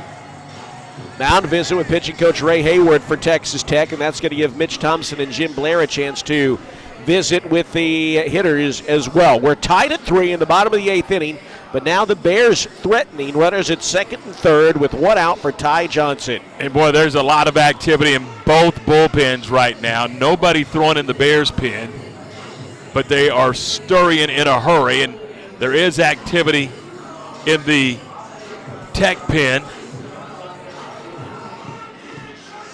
Logan Addison is up and throwing. We saw him yesterday. Tom, for the Bears, would Grayson Murray be the closer right now? I think he has to be because of the availability of Atkinson and Bunchy. But I'm telling you, there's 4 or 5 guys that are up and moving around in that Baylor bullpen right now.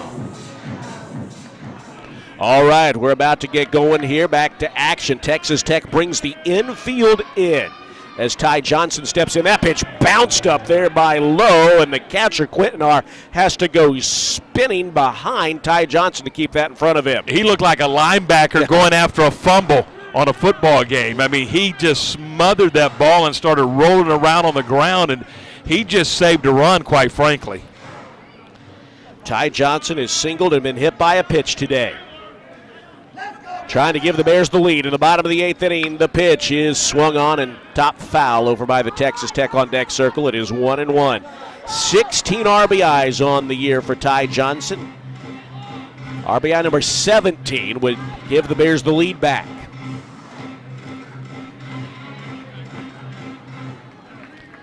He windmills the bat around and awaits the 1-1 pitch from the right-hander Lowe. Here it comes, and it is swung on and missed. He swung out of his shoes. The bottom dropped out of that one. And the count is 1-2. Find a way to get it in play. Easier said than done. But this is a veteran guy at the plate and a guy that can get things done and has gotten things done in the past for the Bears. Here's the 1-2 pitch. Check swing. Did he go around? No, says Joe Maiden. Palms down at third base. He threw on the brakes just barely in time. Here's a look at the replay. He did get the job done effectively. I think there's a warning being issued, maybe? To the Tech dugout? I don't know. And I'm looking at the Tech dugout. I mean, there's a little barking, but nothing. You know, it's a pretty intense moment in the ball game. Yeah. 2-2. 2 on, 1 out for the Bears.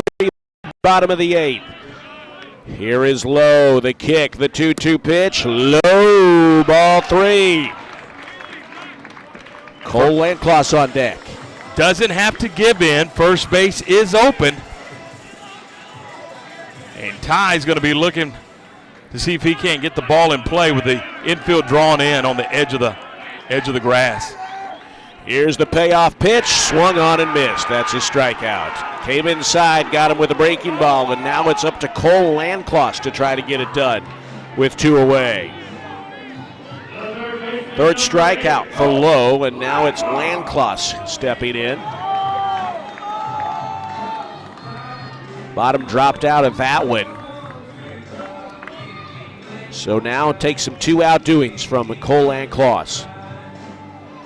Bears are pretty good with 2 outs today, 4 for 11. That's a .364 batting average in. Be a small sample size, but Landcloss will get the chance. Here's the pitch. He took a cut at the fastball, top to back foul, 0-1.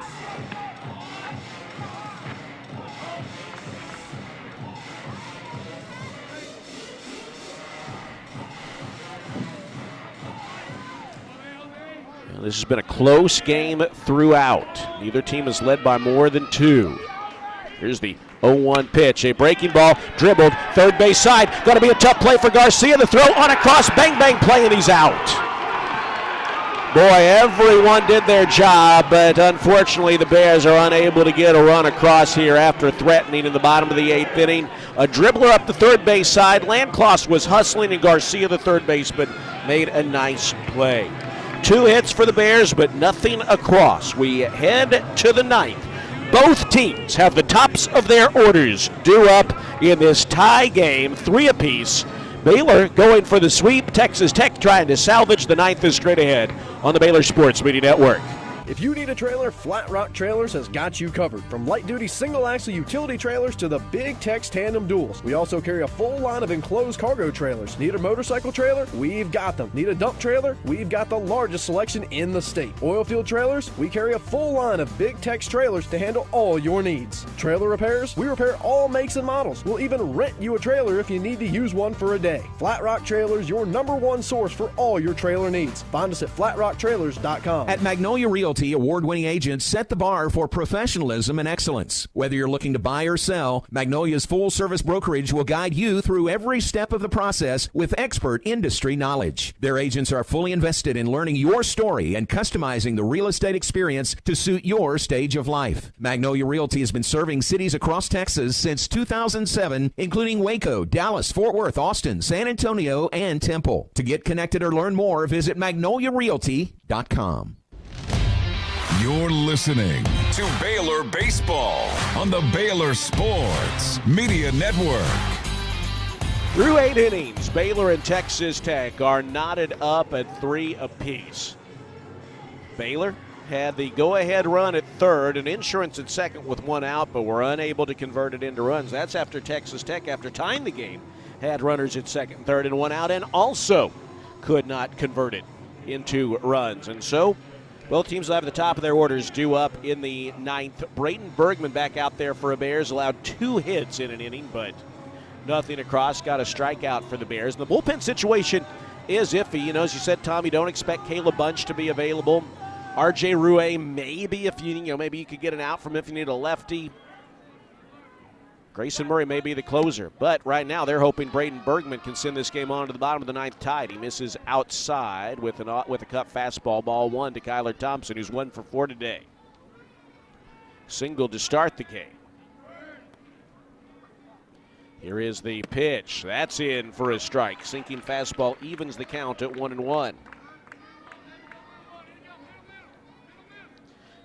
5 of 8 innings so far. They've got the leadoff man aboard, which honestly is not a recipe for this game just being 3-3. Here's the pitch, down low, 2-1. Baylor pitchers today have done an overall good job minimizing. There's been some opportunities for Texas Tech that they've not taken advantage of. Now, you could say the same for Baylor. Both teams have stranded 9 base runners today. Here's the 2-1 pitch, ground ball up the middle, and that is 6 of 9 that the leadoff man has reached. A single up the middle for Kyler Thompson, and now let's look and see how Texas Tech tries to play this here with Tracer Lopez due up. Well, I got to believe that Thompson's going to be moving in some shape, form, or fashion. Hit and run or straight steal. This guy can fly, and you got a good contact guy at the plate, so you got a couple of options if you're the Red Raiders. Hit and run or just let him take off and go. You know, with as good of a hitting team as they are, you don't think you would play for a run much, but Lopez has dropped 8 bunts this year successfully. And now he squares. Here is the pitch. That's down and in, ball 1. 1-0 to the left-handed hitting Lopez. Appears he is being called on to advance the leadoff man, Kyler Thompson, on to second. Bergman to the belt. There goes the runner. Here is the pitch. It is up high. The throw down from Kennett, not in time. That's a stolen base for Thompson. His 23rd of the year, and he's in scoring position. Now they are going to bunt, for sure. Get the guy to third with less than 2 outs. It's a 2-0 count to Lopez. With Bergman, will they make him throw him a strike? They're creeping in on the corners. Here's the pitch. He's taken, and he slices one foul down the left field line. He took a cut. What do I know? Well, I mean, isn't that what you would do? I mean, you're going to get a guy over to third? You know, I think Texas Tech doesn't bunt a lot. But you're in the 9th inning. 2-1. Now he squares again, and the pitch is inside. Ball 3 brushes Lopez back. Well, boy, you don't want to walk the guy. He's trying to give himself up. He's tried twice to bunt. Once he swung away. Runner at second, nobody out. Here's the pitch, and he lays off a ball 4. He squared, but took a walk, and now the first 2 have reached here in the top of the 9th inning for Texas Tech. Yeah, that's tough. The guy's trying to get himself out, and you walk him, and now you got some trouble. Boy, look, Baylor starters this weekend have allowed just 6 runs in 22 innings, the most innings by a starting pitching trio for the Bears in some time.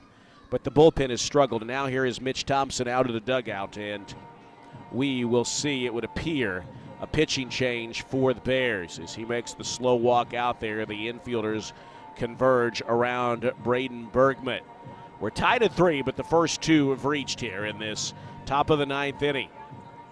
Mitch Thompson, as he gets to the mound, points into the bullpen, and here comes Grayson Murray. Murray is now the closer for the Bears, with Caleb Bunch having exhausted his pitches likely for the weekend last night. And honestly, Bunch has struggled as of late. Grayson Murray has not struggled, and he is on here in this top of the 9th inning, trying to find a way to put out this fire for Texas Tech. We'll take a timeout and come back with more. Score tied at 3. You're listening to Baylor Baseball on the Baylor Sports Media Network. You hear that? That's the sound of Pepsi Zero Sugar, the better tasting, more refreshing Zero Sugar Cola. Listen to that endless pour. Pure refreshment. If it sounds this good, just imagine how it tastes. Oh yeah, so good. Pepsi Zero Sugar. Let your taste decide. Kids can now join the Baylor Cub Club, the official kids club of Baylor Athletics, presented by Green Eye Associates. Fans 12 and under can register for the low cost of $25 and gain exclusive benefits and access to Baylor Athletics events. Members receive free admission to select events, exclusive giveaway access, and their own membership package. To register your Cub, please visit BaylorBears.com/Cub Club. Sign your Cub up today. You're listening to Baylor Baseball on the Baylor Sports Media Network. Well, the Bears have called on Grayson Murray, the senior out of Tyler, Texas, by way of Tyler JC, and he's going to come in and relieve Braden Bergman. For Grayson Murray, he is going to the mound for the Bears for the 22nd time. He's 0-1 with a 6.08 earned run average. He did pick up the save yesterday. 23 2/3 innings. He's given up 24 hits. He's given up 18 runs, 17 of them earned. He has struck out 24. He's walked 19, and opponents are hitting .267 off of Grayson Murray. In conference play, 0-1 with a 10.13 ERA. But, Derek, over the last couple of weeks, Grayson Murray has been Grayson Murray. Yeah, he's looked like himself. 5 straight scoreless outings by Murray. Again, he's inherited 12 runners this year. 6 of them have scored. Let's make it 14-6 because he inherits 2 here. They're at first and second with nobody out. Now here's Connor Schaus. He squares the first pitch from Murray. Cuts over the outside corner, strike 1. So Schaus, who's been their best hitter on the weekend, 7 hits in 10 at-bats, being called upon here to move a pair of runners into scoring position. He's a big RBI man, but right now he's going to let someone else, or attempt to let someone else do it. Bears will take that. He bunts a breaking ball well out of the zone, foul, and it's now 0-2. I suspect they'll take the bunt off, let him swing away, and maybe Grayson can get one by him, and the Bears can get the out without advancement. Tell you what, this is a team, no one in their lineup strikes out an inordinate amount of times, but he has struck out 30 times this year, which is tied for the team lead. Here's the 0-2 pitch. He tags it foul. Got to say, for a team as free swinging they are, the fact that you don't have anyone beyond 31 strikeouts on the year coming into the game is actually pretty impressive. We're tied at 3. 2 on, nobody out. 0-2, the count to Schaus. Murray with the pitch. Misses down and away. He comes from that sidearm angle. A lot of horizontal movement to his pitches, and that one squirts outside 1-2.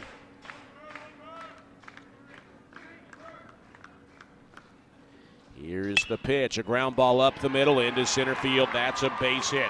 Windmill on for Kyler Thompson. He's going to score, and Texas Tech has the lead here in the 9th inning. Nothing fancy, just a ground ball over the bag at second base, and Texas Tech is in front 4-3.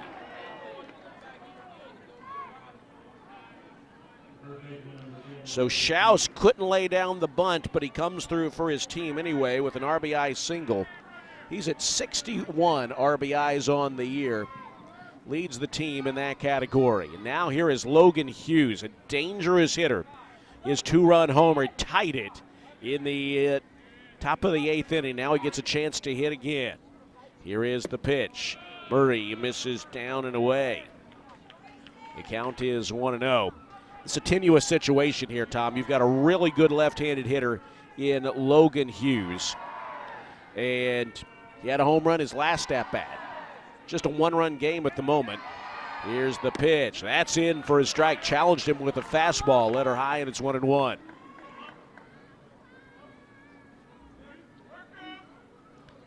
Wind howling out to center field at the moment. It's a 4-3 Texas Tech lead here in the 9th, and the pitch is swung on and popped foul. That'll drift out of play, though, that'll just past the netting third base seats, and the count is 1-2. Still nobody out. Runners at first and second. A run in for Texas Tech. And this club has been good with 2 strikes. I mean, Texas Tech guys all weekend long really have fought hard with 2 strikes, and a chance for Murray to get a big out here. Here's the 1-2 pitch. Tagged foul. That'll slice out a play left field side over towards the bleachers, and we'll do it again. 5 strikeouts for Baylor pitchers today and 3 walks.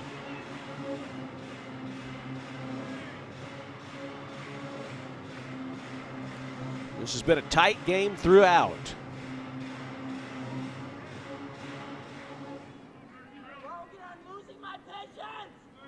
One and 2 rather. The pitch dots it on the outside corner. Strike 3 call.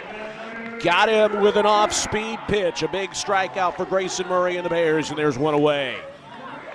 That's just a terrific pitch as he paints the outer half against Logan Hughes and gets a huge out there with the strikeout looking. And now if you just get a ground ball, maybe you can get out of this thing and limit the damage to 1 run and get back in the dugout and go to work with the top of the order. Here's Lincoln Garcia, takes a strike in, and it's 0-1.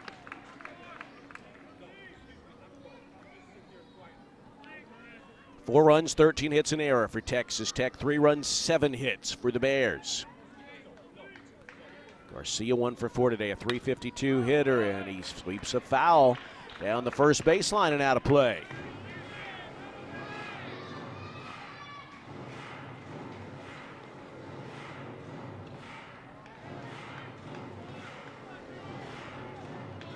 Nothing in 2. Murray to the belt, cuts it loose, and that is strike 3 call, top of the zone. Garcia didn't like it. It was borderline, but Murray gets the benefit of the doubt, and he struck out back-to-back batters looking here in the 9th. That'll bring up Caden Ferraro. He's been a tough out for the Bears, 3 for 4 today. And he bats with runners aboard first and second, and 2 outs now. Well, Murray came in and gave up the single to Schaus that brought home the run for Texas Tech, which was charged to Bergman.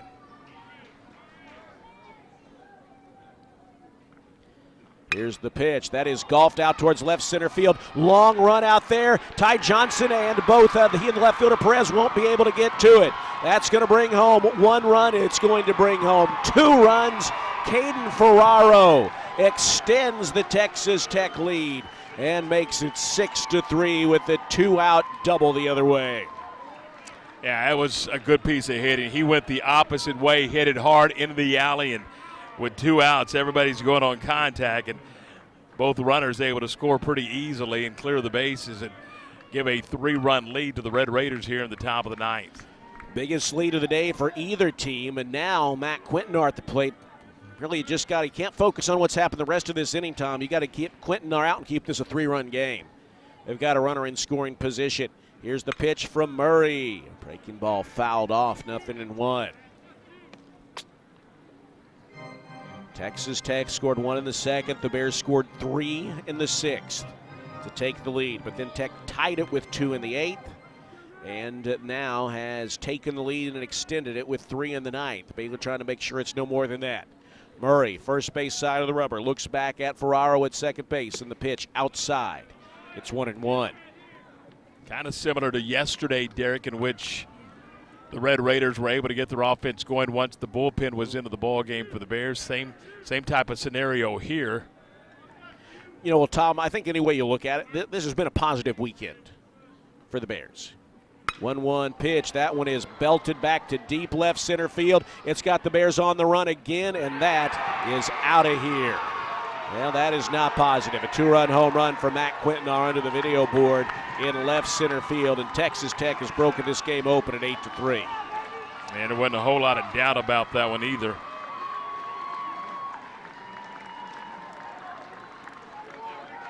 Two-run homer for Matt Quintanar.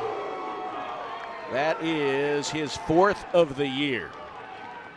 And it's an 8-3 ball game. Now, Tom, the Bears have won the series. That's a positive. They've done a lot of good things. The starting pitching has been outstanding, but the bullpen is problematic right now. And at this moment, the guys that you normally count on, you've not been able to count on these last 3 weekends. And as Mitch Thompson walks out there, we're going to have another pitching change. The bullpen is a concern at the moment. Now, you've got guys who have proven they can get it done, but they've not got it done here these last couple of weeks. Yeah, they're in a spot right now where they're just not very effective. We're talking about Bunch. We're talking about Atkinson. And you know, we thought that Grayson Murray had kind of turned the corner, but today was clearly a setback for Grayson as the bullpen has surrendered 5 runs here in the top of the 9th inning to turn a tight ball game into a 8-3 advantage for the Texas Tech Red Raiders. Somebody just got unloaded. Something is happening here over by the Texas Tech dugout. Mitch Thompson heard it and turned and pointed at the dugout, and the home plate umpire, Scott Letendre, ran over there, and now you've got Tim Tadlock out of the dugout wanting an explanation. Mitch Thompson heard something from the dugout that it appeared the umpires did as well, and they all made a beeline over there. What could you be talking about? You're on a 9-game or an 8-game skid, 9-game skid in the conference, and you're barking from your dugout after you put 7 unanswered runs on the scoreboard? I mean, that makes no sense, and Tim Tadlock is out trying to plead the case, and it was the opposite end of the coach's end. It was not. That was from a player somewhere down there, and the umpires have their book out. Someone may be getting tossed. No, they did get tossed. I saw. He gave him the ejection sign, and that's why Tadlock has got the hat propped up, and you know, who knows. Yeah. But well, as we sort this out, Tom, R.J. Rue is out there for his 2nd straight game. He is 2-1 on the year, a 3.32 ERA. 21 2/3 innings. He struck out 27, and he has walked 10. Yesterday was not his best outing, but he is out there with the bases empty and 2 outs, trying to send this game on to the bottom of the 9th inning. Yesterday, he allowed a run with just retiring 1 batter. So someone was ejected for Texas Tech. Mitch Thompson heard it, and tell you what, that is whatever they said, and I'm sure that the coaching staff is really annoyed for Texas Tech, but that is completely unnecessary. This is a game that Texas Tech has appeared to grab a hold of, and now someone in the dugout has been ejected for the remainder of it, and that would lead to a further having to sit on when they play next week. Yeah, it absolutely makes no sense. I mean, zero. I mean, again, you're a club that's 22-24. You've lost 10 of your last 12. You've lost 9 in a row in conference play. Tim Tadlock is looking down to the end of that dugout, and he's not too pleased with his ball club right now. They finally have something positive happening for the that's first time my in point. a couple of weeks. And then you go do something silly. Yeah. Well, R.J. Rue, in the midst of all that, has completed his warm-up tosses. We'll see if we can get a read on what that was. But what we do know is that someone was ejected, and that right now Jay Souza will face R.J. Rue. The Bears are going to need at least 5 in the bottom of the 9th inning. There's a positive. They do have the top of their order due up. The top of Texas Tech's order has come through to the tune of a 5-run top of the 9th inning.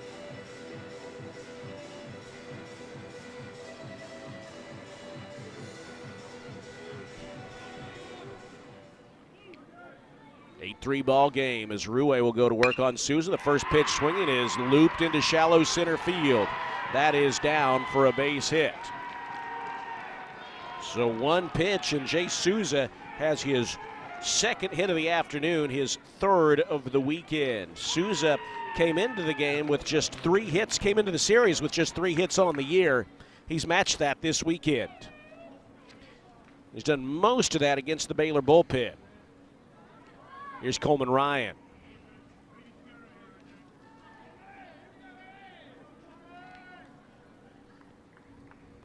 Ryan stands in. Here is the stretch by Rue and the pitch down in ball 1. I'll tell you what, Tom. Thank goodness, thank goodness, thank goodness. The Bears held on yesterday in the second game of that doubleheader. Well, I just pulled the information from yesterday. It'll be a 1-0 pitch. Here it comes, and that is belted back into center field, but this one's going to be playable for Ty Johnson. He makes the grab to retire the side. But all 9 men come to the plate for Texas Tech here in the inning. They score 5 runs on 5 hits, a runner left. We head to the 9th. Top of the order due up for the Bears, who need 5 to draw even, 6 to go home happy here on this Sunday afternoon. It's an 8-3 ball game. Texas Tech leads heading to the bottom of 9. You're on the Baylor Sports Media Network.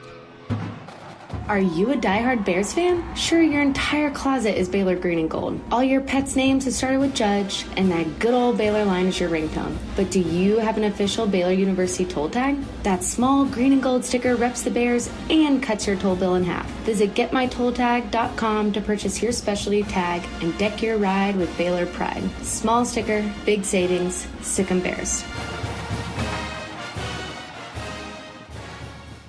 At Baylor Scott & White McLean Children's, you'll find the care your child deserves and trusted expertise to set your mind at ease. With a network of convenient pediatric primary and specialty care clinics and an advanced medical center, they offer a full range of pediatric care close to home. Learn more at bswhealth.com/McLean-Children's. That's bswhealth.com/McLean-Children's. You're listening to Baylor Baseball on the Baylor Sports Media Network. Well, a 5-run top of the 9th inning for Texas Tech has given them a 5-run lead. They snapped a 3-all tie, and it's now an 8-3 ball game heading to the bottom of the 9th inning. Today's game is presented by Premier ER and Urgent Care. It's the place to go when you're not sure where to go. Open 24/7 and just a short walk across campus. No appointment necessary. Just walk in. Visit Premier.care to learn more. Premier ER and Urgent Care, your round-the-clock care provider. Baylor Athletics. New pitcher out there for Texas Tech is Logan Addison. Addison is a freshman from Tahoka, Texas. He brings to the mound a 0-1 record, a 6.50 ERA, and this is his 17th appearance. He has pitched 18 innings with 24 strikeouts and 5 walks. He's been one of their better arms out of the pen this year for a team that has struggled pitching throughout the year. Well, Tom, this is pretty disappointing right now that this game has gotten out of hand, but all you can do at the moment is try to get base runners on. You got the right guys up. See if you can get base runners on and keep passing the bat and see if you can put some pressure on this Texas Tech squad that, I mean, again, does have the worst ERA in the Big 12. There's over 9 in Big 12 play. That's it. I mean, your mindset has got to be, well, if they can do it, so can we. Let's go get 6 and go home. Here is Travis Sanders, a hit today. He's also walked. His 2-run single in the 6th inning at the time gave the Bears their first lead of the day. Here's the pitch from Addison. Down and in, ball 1. And again, Tom, do you care how you get on? Nope. Just get on. I prefer you not hit our guys, but sure.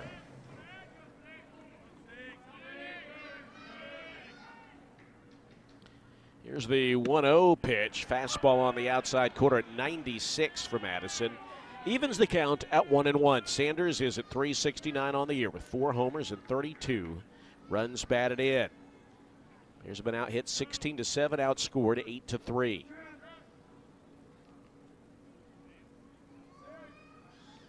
Here's the 1-1 pitch. Fastball way inside, and it's 2-1. Boy, the bullpen has just struggled this weekend, which, it's been a weekend that I think you've been pretty pleased with every other area. Thrilled with starting pitching, pleased with the hitting. Defense has done what it's supposed to do.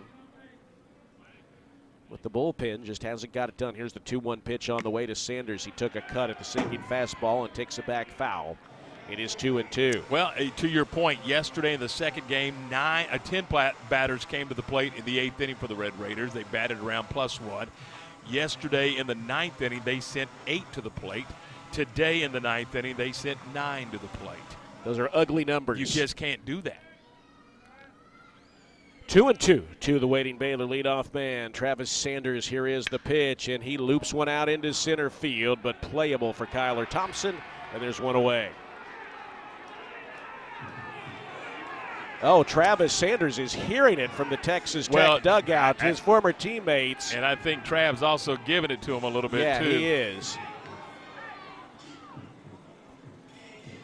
And now the umpires are going to converge and talk things through. Now Tim Tadlock said something, and I hope that everyone lets sleeping dogs lie and chalks it up to emotion. Maybe Travis said something, and his former teammate said something back. Probably someone said something to him and he heard it. But you're not going to see that. Here's Travis Sanders circling back. He hears something and says something. Yeah, and again, you got to let cooler heads prevail. And no disrespect to the Texas Tech Red Raiders, they don't have a whole lot to play for. The Bears do. They do. No, that is true. And I know Sanders is proud of hitting his former team well, and he should be. Here's another look at it. He's running down to first. I think he hears something. Someone said something, and he pointed at him, and then they point back. Here's the problem. Sanders did the visible thing first. Yeah, I don't think this is going to work out real well. I don't know. Now Mitch Thompson has been called out of the dugout. I tell you what, this has been a disheartening 9th inning, and if Travis Sanders is ejected, it's even more disheartening. Mitch Thompson talking to the crew chief. Mitch Thompson nods his head, and I think he understands whatever he was told.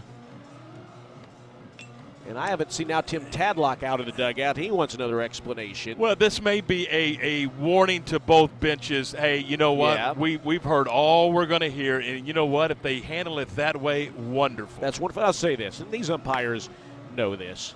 You're dealing with an emotional game with a bunch of 18 to 23-year-old guys. Correct. Sometimes they're not going to control their emotions the best way they can, and there's a line in which that exceeds their ability to stay in their game, and there's a line when you're like, hey, guys, don't be stupid, quit that. And maybe it's just kind of right there. Yeah, and this is the 3rd game of the series, so it is, it obviously builds as the weekend goes. Now Tim Tadlock, I think he's trying to talk them into something. Tim Tadlock staring up into the eyes of the crew chief. And he turns around and goes back. And now he's barking a little bit. Yes, he is. This is picking up in intensity. And the crew chief there, I think, warnings to both. Warnings to both. You know and what? Good. Good. He showed the crew chief there at second base. That's Billy Rappaport. I think he showed a lot of restraint throughout that entire process.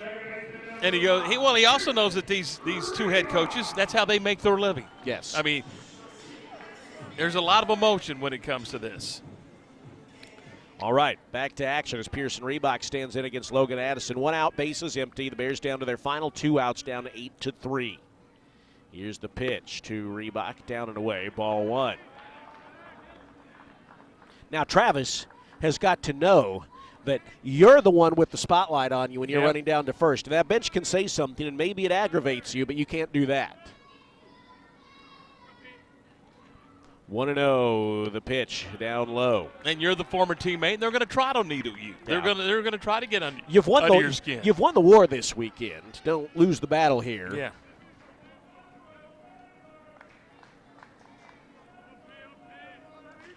Thing about Sunday that stinks, Tom, in a Big 12 series, here's the 2-0 pitch. And this is up and away 3-0. Assuming the Bears don't pull off a 5-run comeback here in the ninth, you've won the series. It's been a success, but it's not going to feel like it driving home tonight.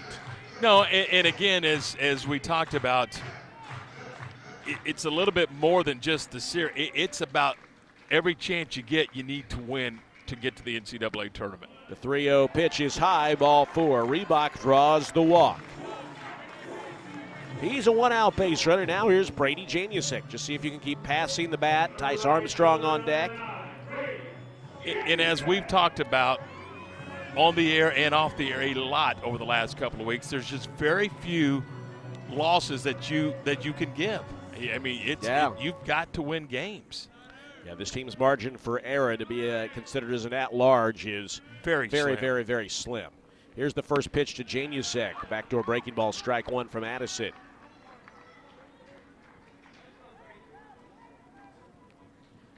Batting average for Janusik below 300 for the first time in a while. He's just 1 for 14 on the weekend.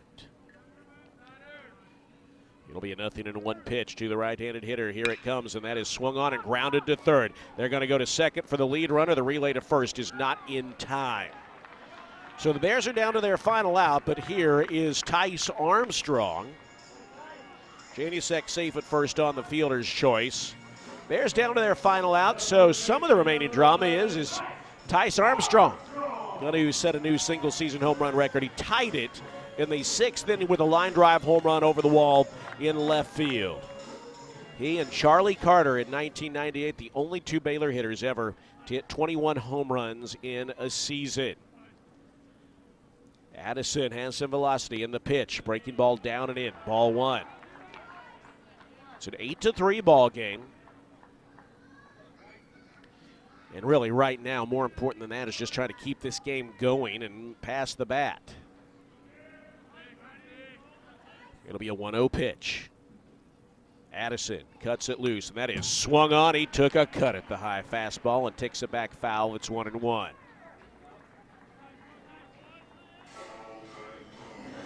Well, a 5-run top of the 9th inning has Texas Tech in command here, and they're an out away from salvaging a game on the weekend. 1-1 to big Tice Armstrong.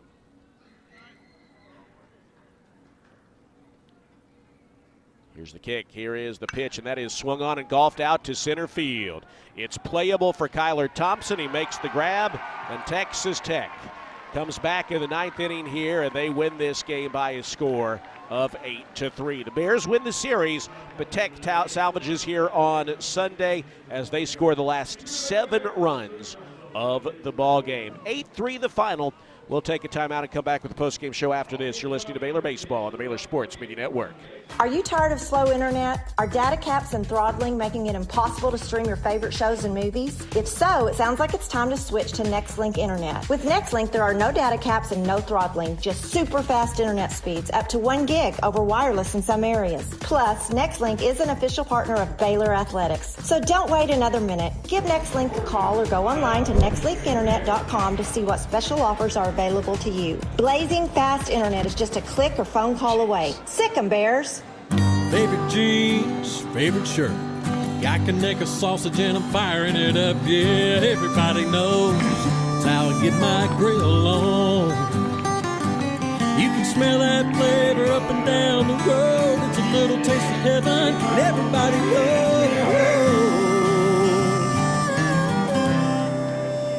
it's how I get my grill on. Connecticut sausage. It's just a little taste of heaven. This has been live coverage of Baylor baseball. Now, it's time for the post-game show. Brought to you by Bubba's 33, Scratch Made, Food for All, Gulf States Toyota, Let's Go Places, Baylor Scott & White, the official hospital and healthcare system of Baylor Athletics. Your healthcare, your way. Premier ER and Urgent Care. Feel better now. Rudy's Barbecue, the home of real Texas barbecue. Stay tuned as we break down the game, listen to highlights, talk with Coach Thompson, players, and more. All coming up on the Baylor Sports Media Network. Well, you're back with us here at Magnolia Field at Baylor Ballpark. The Bears and the Red Raiders concluding this 3-game series with Tech winning today by a final of 8-3. And the Bears end up taking 2 out of 3 from Texas Tech. And with the loss, the Bears are now 25-22. They're 11-13 in Big 12 conference play. And that, I mean, you start looking at the numbers and how big is this loss? Well, you had a chance to get back to 500 in conference play at 12-12, and instead you lose, and now you remain 2 games under 500 in the conference. 25-22 overall, 11-13 in the Big 12. Red Raiders improved to 23-24 overall. They are 7-17 in the conference. Winning pitchers, Johnny Lowe, he's now 2-1. Braden Bergman's going to be saddled with the loss. He is now 1-1. Baylor and Tech were scoreless in the first. Red Raiders get a run in the first, and they make that stand all the way to the 6th inning when the Bears get a 3 spot, including the Tice Armstrong 21st home run of the year. Add 2 more, and they've got a 3-run lead going into the 8th inning, where the Red Raiders get 2 to tie it in the 8th, and then they explode for 5 runs off the Baylor bullpen in the 9th inning. So 8 runs, 16 hits for the Red Raiders, 1 error. They strand 10. For the Bears, it is 3 runs on 7 hits, no errors, and they leave 10 base runners on the bases as well. Time of the game, 3 hours and 15 minutes before a crowd of 2,403 here at Magnolia Field at Baylor Ballpark. And again, with the loss, the Bears are now 25-22 on the year, and they are 11-13 in Big 12 competition. The Red Raiders will improve to 23-24. They are 7-17 in the league. We'll step aside right here. When I tell you what, we're about to visit with Bears head coach Mitch Thompson here on this post-game show. By the way, our post-game show today is brought to you by the Greater Waco Chamber of Commerce. Whether you're a member business or considering membership, optimize the opportunity to gather and grow your business with us. Go to wacochamber.com/activate to explore the benefits of membership here on this Sunday afternoon, as the Bears do drop an 8-3 decision to the Red Raiders. Baylor winning 2 games yesterday, 8-1 and 10-9, then fall in the 3rd and final game of this series by a final of 8-3. Derek Smith has made his way down to field level as head coach Mitch Thompson in his 4th season making his way over to Derek. Let's go there now. Coach, a tough one, a great starting pitching really all weekend long. Today maybe not enough big hits, but he had that chance to close it out, and the bullpen, just some struggles continued. Well, we did. Ethan did throw the ball exceptionally well, and I left him out there too long. Dadgum, I'm trying to milk every pitch out of him, and he wanted to be out there, and so I love that. I got to make better decisions with using who we're using when we're using them and how to do it, and sometimes I don't make the right ones for sure. And our guys are out there fighting, they're competing. We need every guy, and we got room to keep getting better. But at the end of the day, we won the series, and I'm proud of that. And I wish we could have got this 3rd one. I know it was within reach. We felt like it was within reach, but it wasn't meant to be. Coach Tice Armstrong, you've coached him, you've coached Charlie Carter, 2 greats, and now they're atop the all-time single-season home run record list. Yeah, that was awesome. It was great to see Charlie do it. I'm glad he did it here at home to tie it. And I actually heard from Charlie Carter today, and Charlie said if Tice gets it, he wants to get on the phone with him and call him. And I said, how cool. That's really cool. So I'm proud of Tice. It was fun to see that happen. Well, big week ahead, Coach, and more opportunities. Go get them. Well, they're all big. They're all big, and appreciate the crowd. It was a great crowd here today. We enjoy the energy. We appreciate you guys being here. We need you back out here this next weekend, Friday, Saturday, Sunday. Thanks, Coach. Okay. Head Coach Mitch Thompson. Tom, we'll throw it back upstairs to you. All right, thanks so much, Derek. That is the post-game comments of the fourth-year head coach, Mitch Thompson. Bears drop an 8-3 decision to the Red Raiders. We'll step aside. We'll come back. We'll look at the Big 12 scoreboard and look ahead to another important week in Baylor baseball. We'll do that when Bears baseball continues on the Baylor Sports Media Network. We don't just build trucks. We build something that's meant to last. That's why the 2026 Toyota Tundra isn't just built in Texas. It's built by Texas. Every line, weld, and seal, shaped with the pride, heat, and strength that only Texas really knows. The Tundra is built to tough it out and to take it easy. Built to carry tradition and to make new ones. Built to roll with the punches and to go the distance. Built stronger, built louder, built here. The 2026 Toyota Tundra. Built in Texas, driven everywhere. Test drive at your local Toyota dealer or visit Toyota.com today. Toyota. Let's go places. Feature availability differs based on trim. See Toyota.com for details. Do you want to earn points while cheering on your favorite Baylor teams? Join Baylor Bold Rewards. Track your attendance on the Baylor Sports app across athletic events and earn points towards prizes and experiences. Download the Baylor Sports app or register online today at BaylorBoldRewards.com and start earning your points today.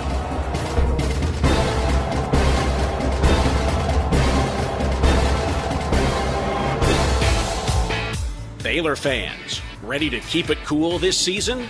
Ice and Easy delivers premium ice lightning fast. From tailgates to restaurants, construction sites, concerts, and races, Ice and Easy has you covered. Game day or work day, keep your drinks cold and your spirits bold. Ice and Easy, we deliver, you chill. Proud supporter of the Baylor Bears. You're listening to Baylor Baseball on the Baylor Sports Media Network. 8-3 the final score. The Bears drop the decision, the third and final here to the Red Raiders. Let's go ahead and check the Big 12 scoreboard on this Sunday afternoon. As we mentioned, Arizona State and UCF finishing up their three-game series. Remember, yesterday's game was suspended in the middle of the ball game due to inclement weather, and UCF goes ahead and wins that game 4-2 over Arizona State. They're now in the third and final game of the series, and UCF, Baylor's next Big 12 opponent, is trailing Arizona State 2-0 in the bottom of the second. Arizona State and UCF 1-1, so this will decide who wins the series. UCF and Arizona State, again, bottom of the second, and it's 2-0. Cincinnati and Houston are 3-3. They're playing in the bottom of the 12th. Cincinnati looking for a sweep of the Cougars down in Houston. Oklahoma State is out-slugging TCU right now, 10-9 in the top of the 8th inning. Cowboys looking for a sweep. West Virginia gets the sweep of Kansas State, 13-6.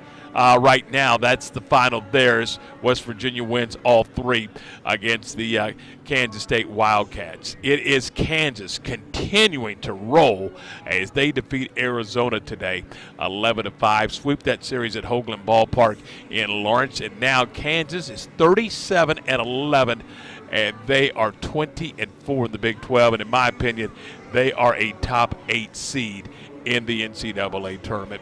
And then, of course, here, 8-3, the Red Raiders a winner over the Baylor Bears. That's a look at the Big 12 scoreboard. Stay with us when we come back. Derek will rejoin us. We'll look ahead to the Tuesday night game in San Marcos and then talk about the UCF Knights coming to town this weekend, Friday night, Saturday afternoon, and Sunday afternoon. It's your final three opportunities to catch the Baylor Bears, and you can do that on Sunday or this weekend, Friday night, Saturday, and Sunday. We take the break, and we're back with more on the Baylor Sports Media Network. At Baylor Scott & White McLean Children's, you'll find the care your child deserves and trusted expertise to set your mind at ease. With a network of convenient pediatric primary and specialty care clinics and an advanced medical center, they offer a full range of pediatric care close to home. Learn more at bswhealth.com/McLean-Children's. That's bswhealth.com/McLean-Children's. You hear that? That's the sound of Pepsi Zero Sugar, the better tasting, more refreshing Zero Sugar Cola. Listen to that endless pour. Pure refreshment. If it sounds this good, just imagine how it tastes. Oh yeah, so good. Pepsi Zero Sugar. Let your taste decide. Are you tired of slow internet? Are data caps and throttling making it impossible to stream your favorite shows and movies? If so, it sounds like it's time to switch to NextLink Internet. With NextLink, there are no data caps and no throttling, just super fast internet speeds, up to 1 gig over wireless in some areas. Plus, NextLink is an official partner of Baylor Athletics. Thank you, Cam. So don't wait another minute. Give NextLink a call or go online to nextlinkinternet.com to see what special offers are available to you. Blazing fast internet is just a click or phone call away. Sick 'em, Bears. If you need I have a a couple trailer, of thoughts Flat when we Rock come Trailers back has got here. you covered. From light-duty single-axle utility trailers to the big Tex tandem duals. We also carry a full line of enclosed cargo trailers. Need a motorcycle trailer? We've got them. Need a dump trailer? We've got the largest selection in the state. Oil field trailers? We carry a full line of big Tex trailers to handle all your needs. Trailer repairs? We repair all makes and models. We'll even rent you a trailer if you need to use one for a day. Flat Rock Trailers, your #1 source for all your trailer needs. Find us at flatrocktrailers.com. You're listening to Baylor Baseball on the Baylor Sports Media Network. Tough day for the Bears here on this Sunday afternoon. A tie game in the 9th inning goes the way of Texas Tech as they score 5 runs en route to an 8-3 win. The Bears win the series, and that's good, but today was disappointing because you heard Mitch Thompson in the postgame show. They had a chance to win. And Tom, I know you've talked about some of the numbers in this one, and I think you hear Coach Thompson say he left Ethan Calder in too long. And you know what? By the numbers you did, I don't envy right now. This Baylor bullpen is struggling. There is no question. It is really struggling. And right now I kind of get that tendency to leave a starter who's pitched well in, and I know it went a little long, and I know it in the end went the way of Texas Tech. You know, Calder going 100 pitches in a game for the second time this year. Boy, I don't envy those decisions right now because the Baylor's bullpen, the guys who are normally reliable as of late, have not been reliable. And right now, this team, that's an area that on an otherwise overall good weekend, the team needs to figure out because, you know, that's going to be a difference maker late in the year if you can't count on the guys that you normally count on. I think Caleb Bunch, RJ Rue, Braden Bergman, Charlie Atkinson, and, you know, to some extent as of late, Grayson Murray. It's important, and, you know, we trust Sean Snedeker. He's done this a lot over his career, but I don't envy Coach Thompson right now kind of making that decision when the arms out of the bullpen really over the last 3 weekends have really struggled. Well, you heard two things. You heard Mitch say that he left him in too long, and that's his fault. But he also said in the same breath that he's trying to milk every pitch he can out of his starters. What's that tell you? It tells you that right now the bullpen is a concern. 100%. Yeah. And again, not to look, the Pen faced 10 Red Raiders in the 8th inning yesterday. They faced 8 Red Raiders in the 9th inning yesterday. They faced 9 Red Raiders in the 9th inning today. And you turned a 10-2 ball game into a nail-biter that you hung on to win 10-9, and then you lose this one when you had the game at 3-3. Texas Tech scored 18 runs on the weekend, and only 6 of them against the starters. Correct. That means in 2 games they scored 12 runs off of the Baylor bullpen over a span of 5 innings. And it wasn't guys that you're not normally used to seeing. These are the guys that they have counted on for 50 games or, you know, whatever. And right now you got 2 or 3 guys that are, you know, quite frankly, 3 or 4 guys that are just not performing to the level that you need to perform in order for this team to win baseball games. You're not, and that's going to have to change. Now, the good news is the Bears won the series, you know, and I think the thing that hurts is you have the possibility of a sweep, and this team needs a sweep right now, and they couldn't get it. Now that's it. You won the series. Starting pitching has looked really good, and against a good hitting team. I'll say this: that the bullpen struggles notwithstanding, you just got the best weekend from your starting pitchers in terms of all three guys giving you something maybe in the better part of a decade, in all honesty. And that's a good thing. Now you need the bullpen to kind of go back, the main guys anyway, to being the main guys. Derek, here's the difference in today's ball game. I mean, and you're going to say, well, it's just one game out of 54. But here's the difference. It's one game out of 10 at this point. Well, that's a great point. Yeah, that is season. Yeah, that's a great point. But here's the difference in today's game. You win today's game, you're even 500 in the Big 12 at 12-12. The loss puts you 2 games under 500. That's how big a swing it is right now. That's the premium of these games this late in the year when you're chasing wins. Again, a win puts you on the year, it would have put you at 26-21, 5 over, and an even 12-12 with 6 to go in Big 12 play. Pretty good spot. Now you're chasing again. You're back chasing with 2 series to go. You got 6 games to go, and you're trying to get to 500 or better in the conference. Because we've all talked about you must be 500 or better in this league if you're going to have a realistic chance to get to NCAA tournament play. Right. So that's the significance of this loss today. Yes, you won the series, but that's the significant loss. That was yesterday.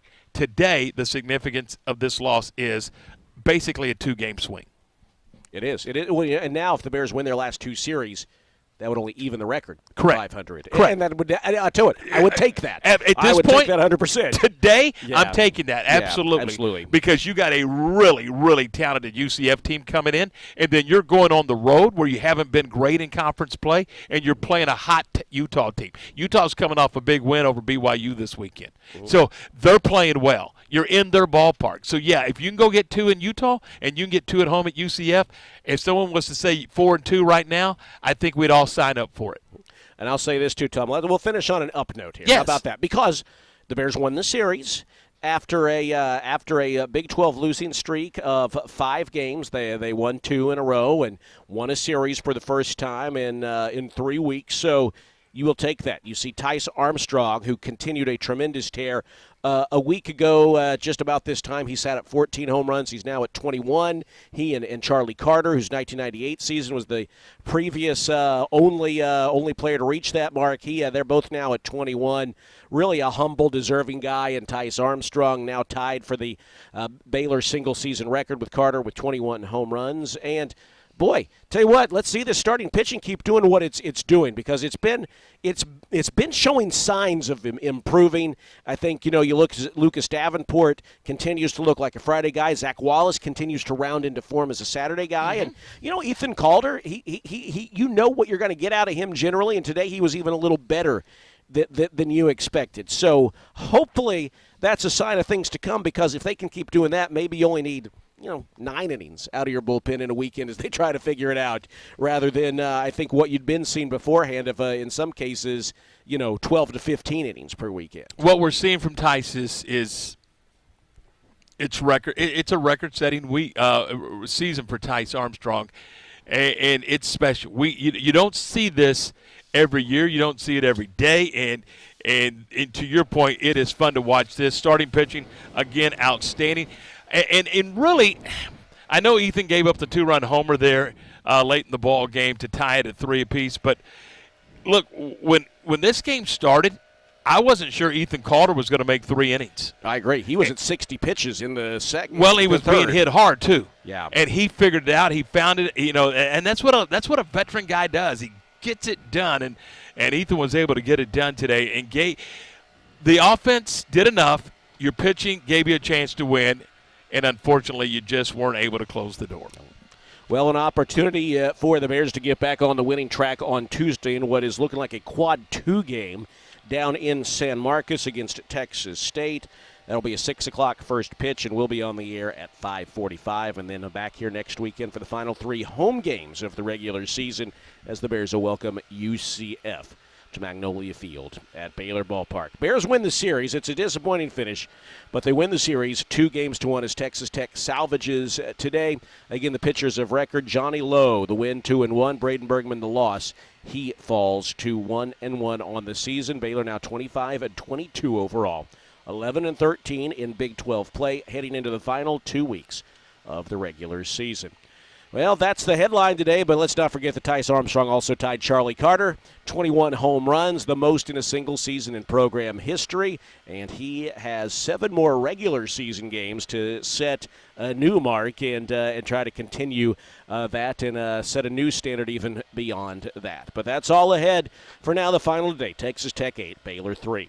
We appreciate you being with us here on this Sunday afternoon. I want to say thanks to our producer, Cameron Savoy, for his fine work back at our studios here at our flagship station, ESPN Central Texas. Speaking for him and Tom Barfield, I'm Derek Smith.